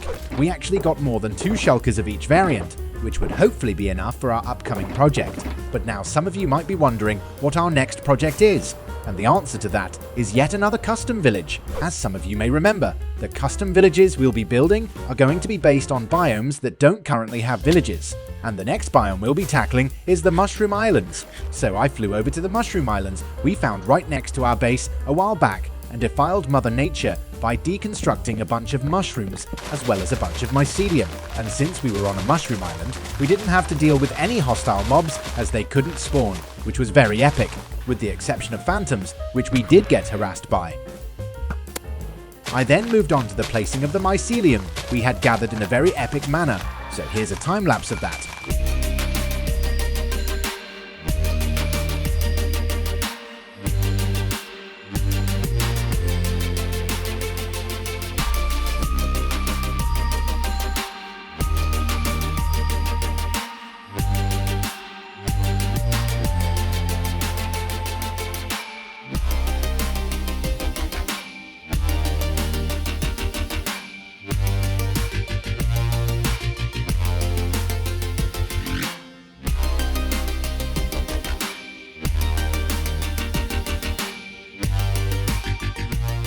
But now that we had the mycelium placed in, we needed one more thing to continue with the project.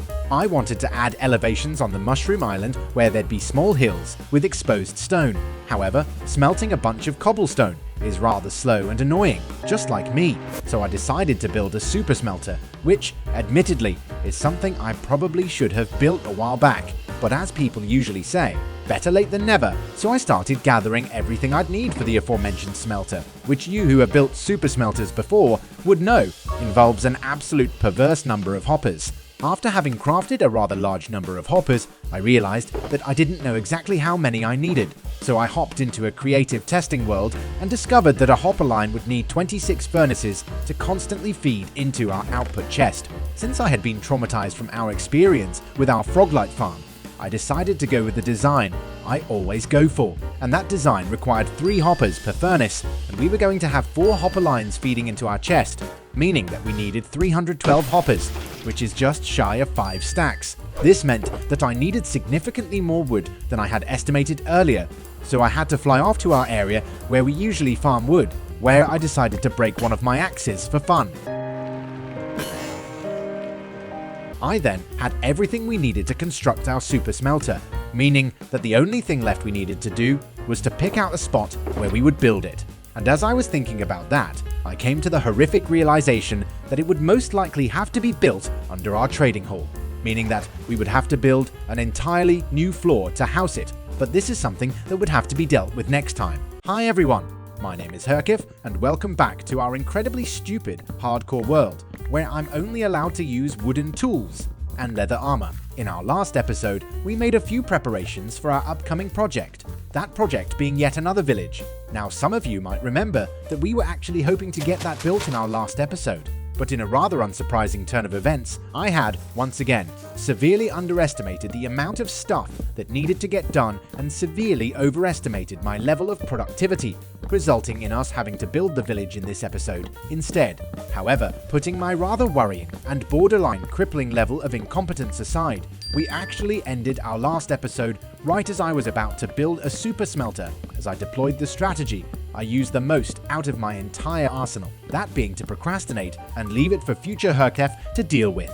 So that is the first thing that we'll be tackling, though I was rather quickly reminded of yet another reason I decided to procrastinate, which was that we were going to build it under our villager trading hall, and in order to do that, we had to build an entire new floor on which we would build the previously mentioned smelter. But at this point, you might be thinking to yourself that I am a strong proponent of criminal activities involving a healthy amount of violence, and this is rather hard to incorporate in a super smelter, as we can, unfortunately, not cook stuff by punching them, even though it has been done in real life, which is actually pretty impressive. But to keep this at least somewhat on brand, we were going to use coal as fuel for the smelter, as that would hopefully emit an unlawful amount of pollution. It's not violent, but this is a compromise we would unfortunately have to oblige to.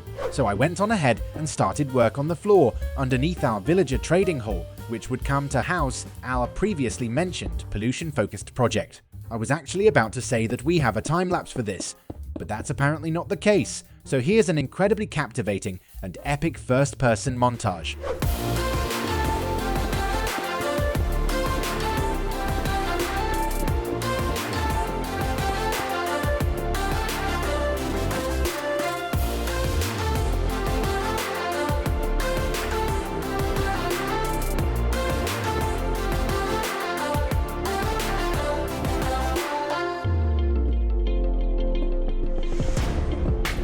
And after having spent enough time to acquire a bachelor's degree in medieval geography, we had finally replicated the center room from where we would branch out from to, in turn, proceed with our future, hopefully more violent activities. With that, we could finally get on to dealing with the super smelter, but since my memory is comparable to that of an average nursing home resident with dementia, I had to pop back into our creative testing world to double check just how much space was required. After that, I got started building the smelter, excited that I would soon not have to deal with it anymore. And after having spent a surprisingly short time, the smelter was finally complete. However, this is where I did something that I find rather surprising and really out of character of who I am as an individual. I decided to make the path to the smelter, as well as the input and output of the smelter presentable. I have absolutely no idea what came over me, but knowing myself and my tendencies, this was probably the best thing that could have happened, as all of the farms in our smaller towers have been neglected to the same degree as I have been by my mother, and after having spent even more time on this godforsaken project, we were finally completely finished with the super smelter, meaning that we could now move on with our lives, which I did by getting to the reason why we needed the super smelter in the first place, that being to build some slight elevations on our replica of a mushroom island for absolutely no reason. But this time, I actually remembered to use the replay mod, so here's a time lapse.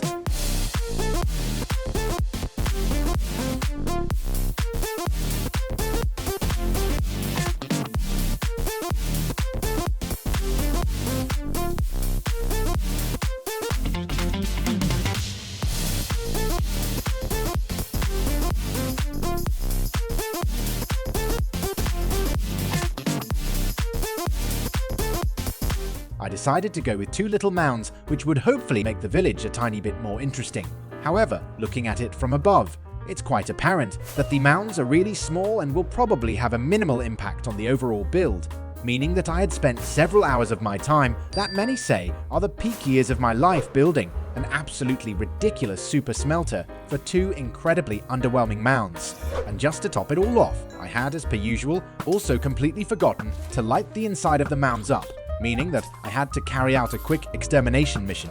Whilst I was at it, I also lit up the inside of the platform itself so that we wouldn't have to deal with a bunch of noises from our basement, as I get enough of that in real life. But as I emerged once more in a very elegant and fabulous manner, I came to the realization that the entire platform had turned into a mob farm, meaning that it would be rather difficult to work on the village during nighttime. But once I had slept, I made my way back down to the platform once more and started marking out where all of the houses would go. Just like I did for the Halloween village, and just like the Halloween village, we'll be color coding all of the houses to make a gradient-like transition of colors, in which I was intending to go from cyan into purple and finally into red. Once all of the positions for the houses had been picked out and assigned a color, I realized that I barely had any spruce wood, meaning that it was time for yet another resource gathering session. But with all of that schmexy wood collected, we could commence with the construction of our newest society that we would come to oppress in the future. And in order to get a somewhat semi-clear vision of what I would be doing, I had taken the liberty of building a few houses in a creative testing world. Some of you who've watched my other content might find that rather surprising, as I have a tendency to make things significantly harder, more convoluted, and tortuous than they need to be. But with that rather surprising turn of events, I got started building the houses.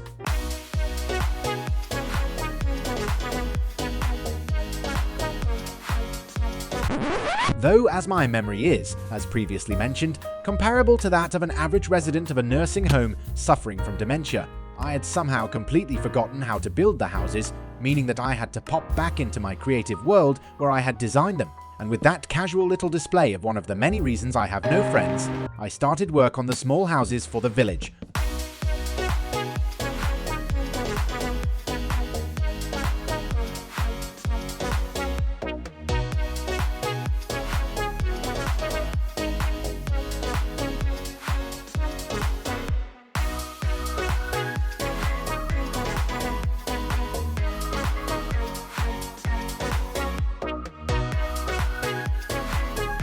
But after having built all of the small houses, I realized that I had severely underestimated how much materials I would need, as per usual. So I was left with 2 stacks and 1 piece of mushroom stem. This was a rather calamitous realization, as that meant that the small ones took over 6 stacks.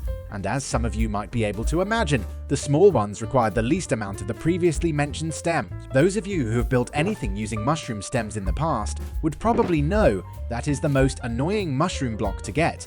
This meant that I had to spend a rather soul-crushing amount of time dealing with a bunch of mushrooms. Once that incredibly fun and rewarding task had been dealt with, I could go back and deal with the task at hand and build the medium-sized houses, which, unlike the small ones, actually look like mushrooms. So here's another time-lapse.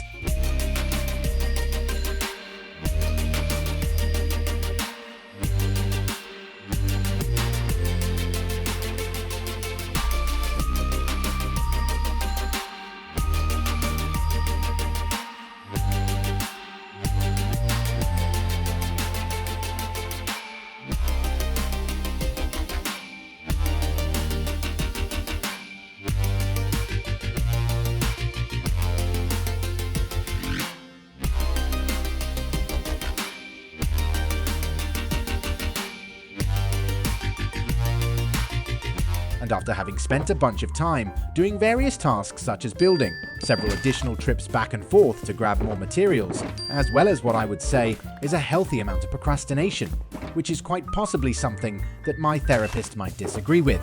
But putting my therapist's lack of hope in my recovery aside, we were now ready to start working on the largest buildings of this project, which were literally just large and hollow mushrooms, which is where I intended to have my future oppression victims with fungal allergies to live. However, even though I had flown back and forth collecting materials throughout our last building session, I had still managed to run out of mushroom stems yet again, meaning that I got the opportunity to go back to the immaculately fabulous and entertaining gameplay of gathering a bunch of mushroom blocks.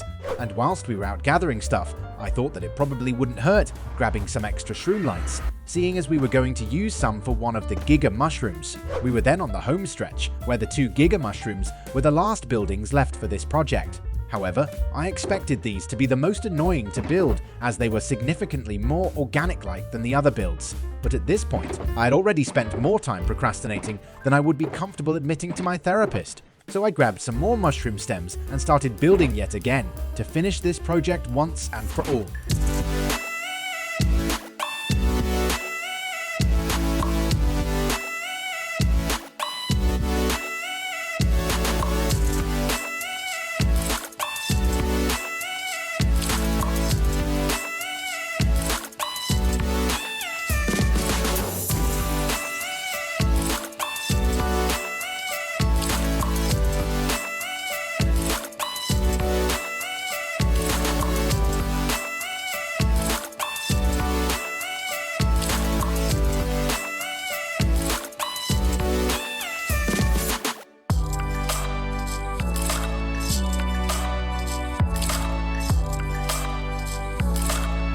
With that, we were pretty much completely done with the project, as we only had some details left to add.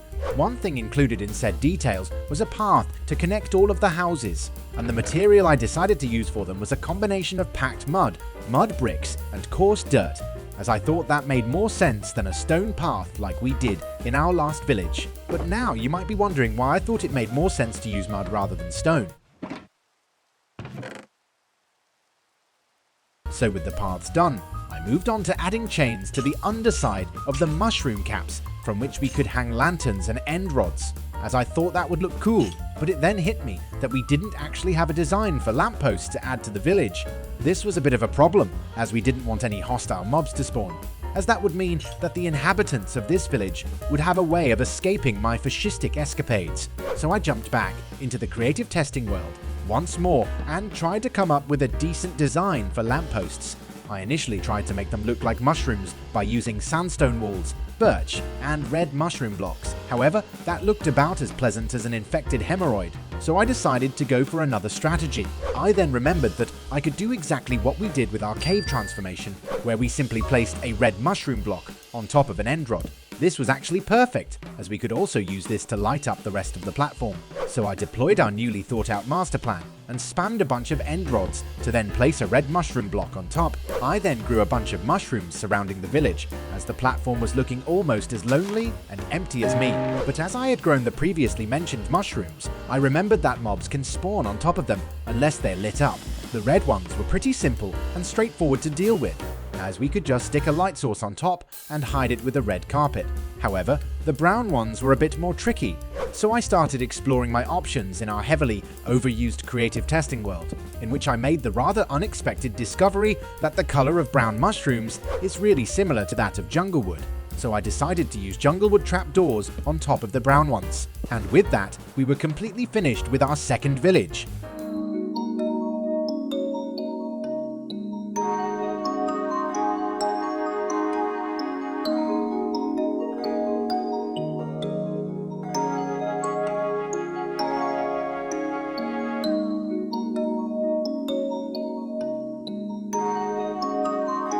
Hi everyone, my name is Herkif and welcome back to our incredibly stupid hardcore world, where we're only allowed to use wooden tools and leather armor. In our last episode, we constructed our second out of our 4 villages for our mega base, which ended up being a magical mushroom forest.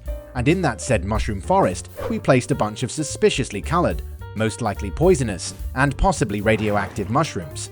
but it's not a proper children's game without a healthy pinch of radioactive poisoning. However, in today's episode, we'll be taking a bit of a break from our villages, as my spastic toddler-level attention span is at its limit. As of late, I've been trying to figure out what project I wanted to work on next, and ended up being torn between two different builds. And this is the reason this video has taken so long, as it is most definitely not because of my laziness and me being an overall failure in life. Those two builds were a zoo, as well as an end portal transformation.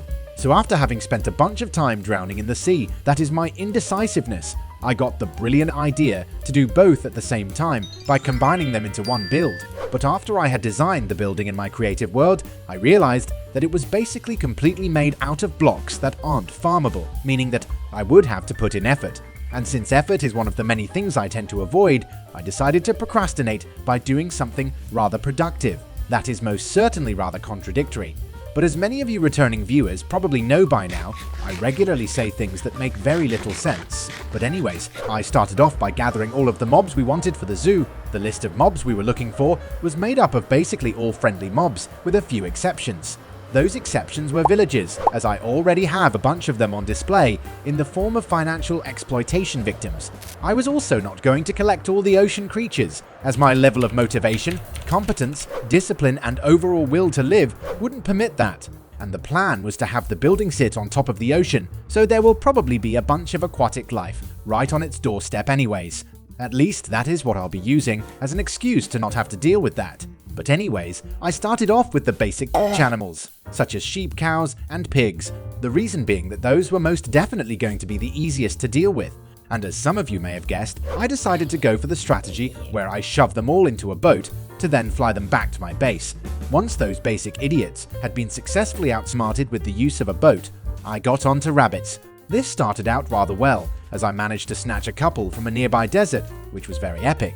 However, after having done a bit of research, I made the abhorrent discovery that there were a total of 6 different variants that spawn in different biomes. Needless to say, I was absolutely gutted, and just as expected, this was extremely painful, as this whole process took about 2 hours, where the last 2 were unreasonably hard to get. But I did have a bunch of duplicate rabbits I could take out my frustration on, which acted as a bit of a silver lining to this situation. I then immediately moved on to the rideable mobs, excluding your mom, such as horses, donkeys, camels, and llamas. However, there are a grand total of 35 different horse variations, as there are 7 different base colors and 5 different markings. This was most definitely something that I couldn't be bothered gathering, so I decided to simply grab all base colors without any markings and move on with my life. The rest of the mobs weren't too bad to deal with, apart from the damn llamas. The llamas in Minecraft come in 4 different colors, which may sound pretty easy, as I had already dealt with mobs with more varieties than that.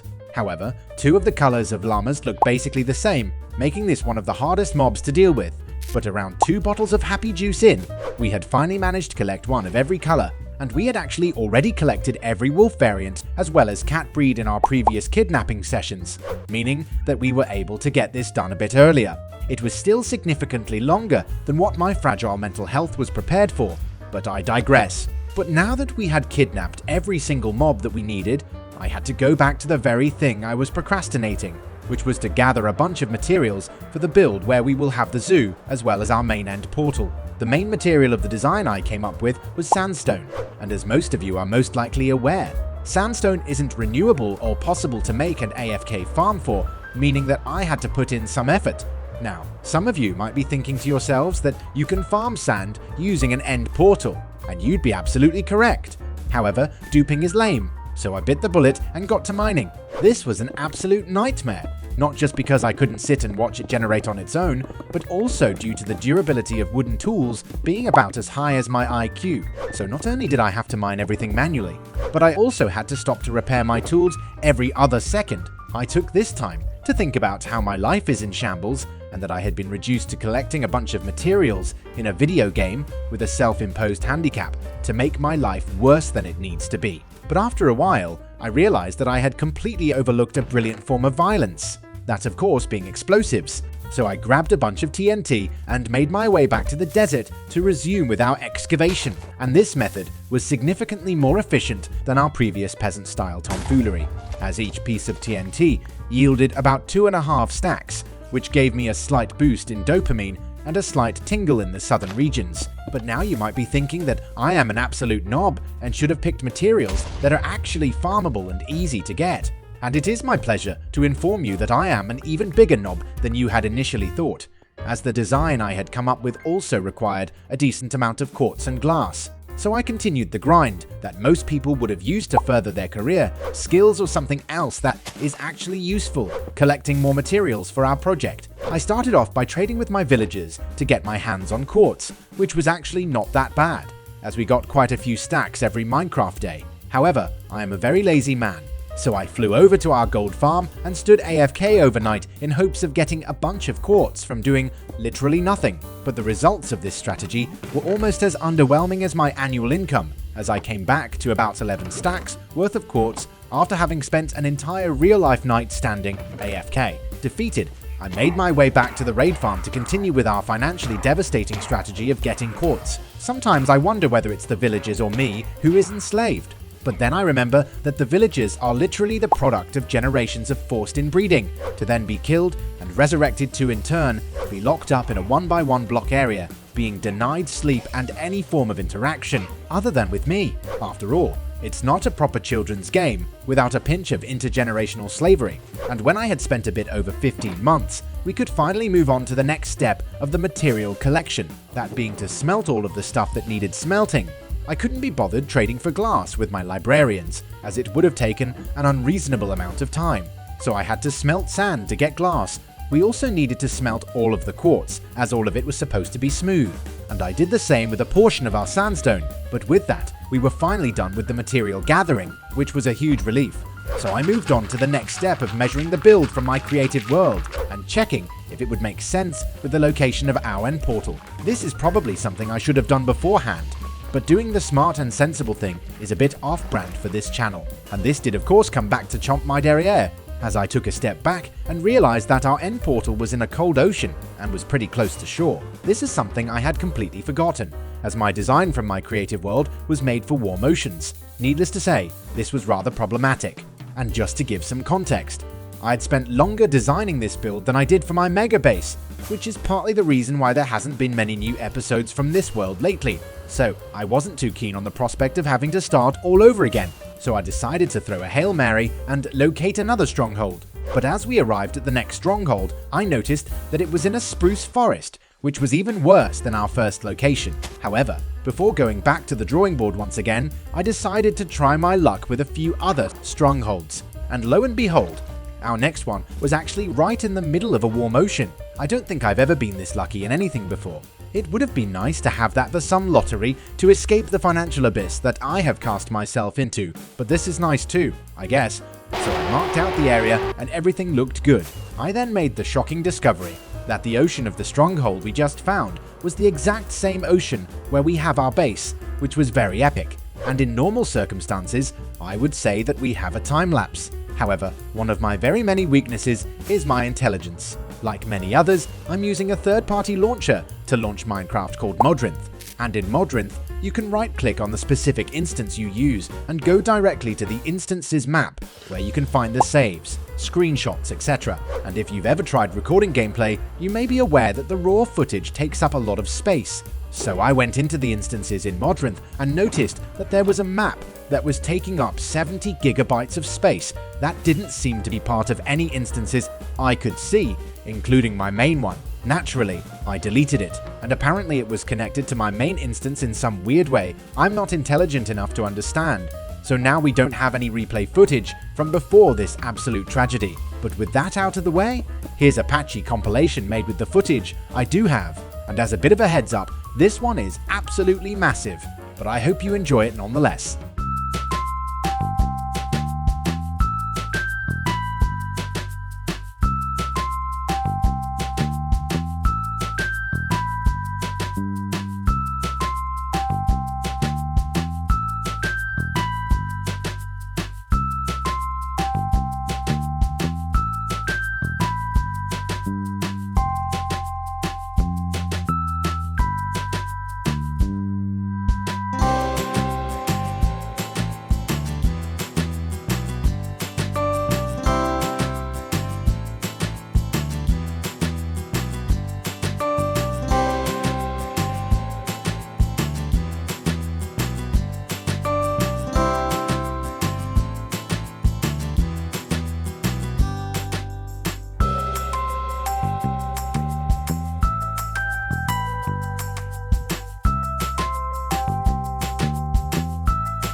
At this point, we had exceeded 2,700 days, meaning that we had spent around 250 days on this single episode, so this is something I will probably need another episode to finish. And there we have it, the first 2,500 days in my incredibly masochistic hardcore world.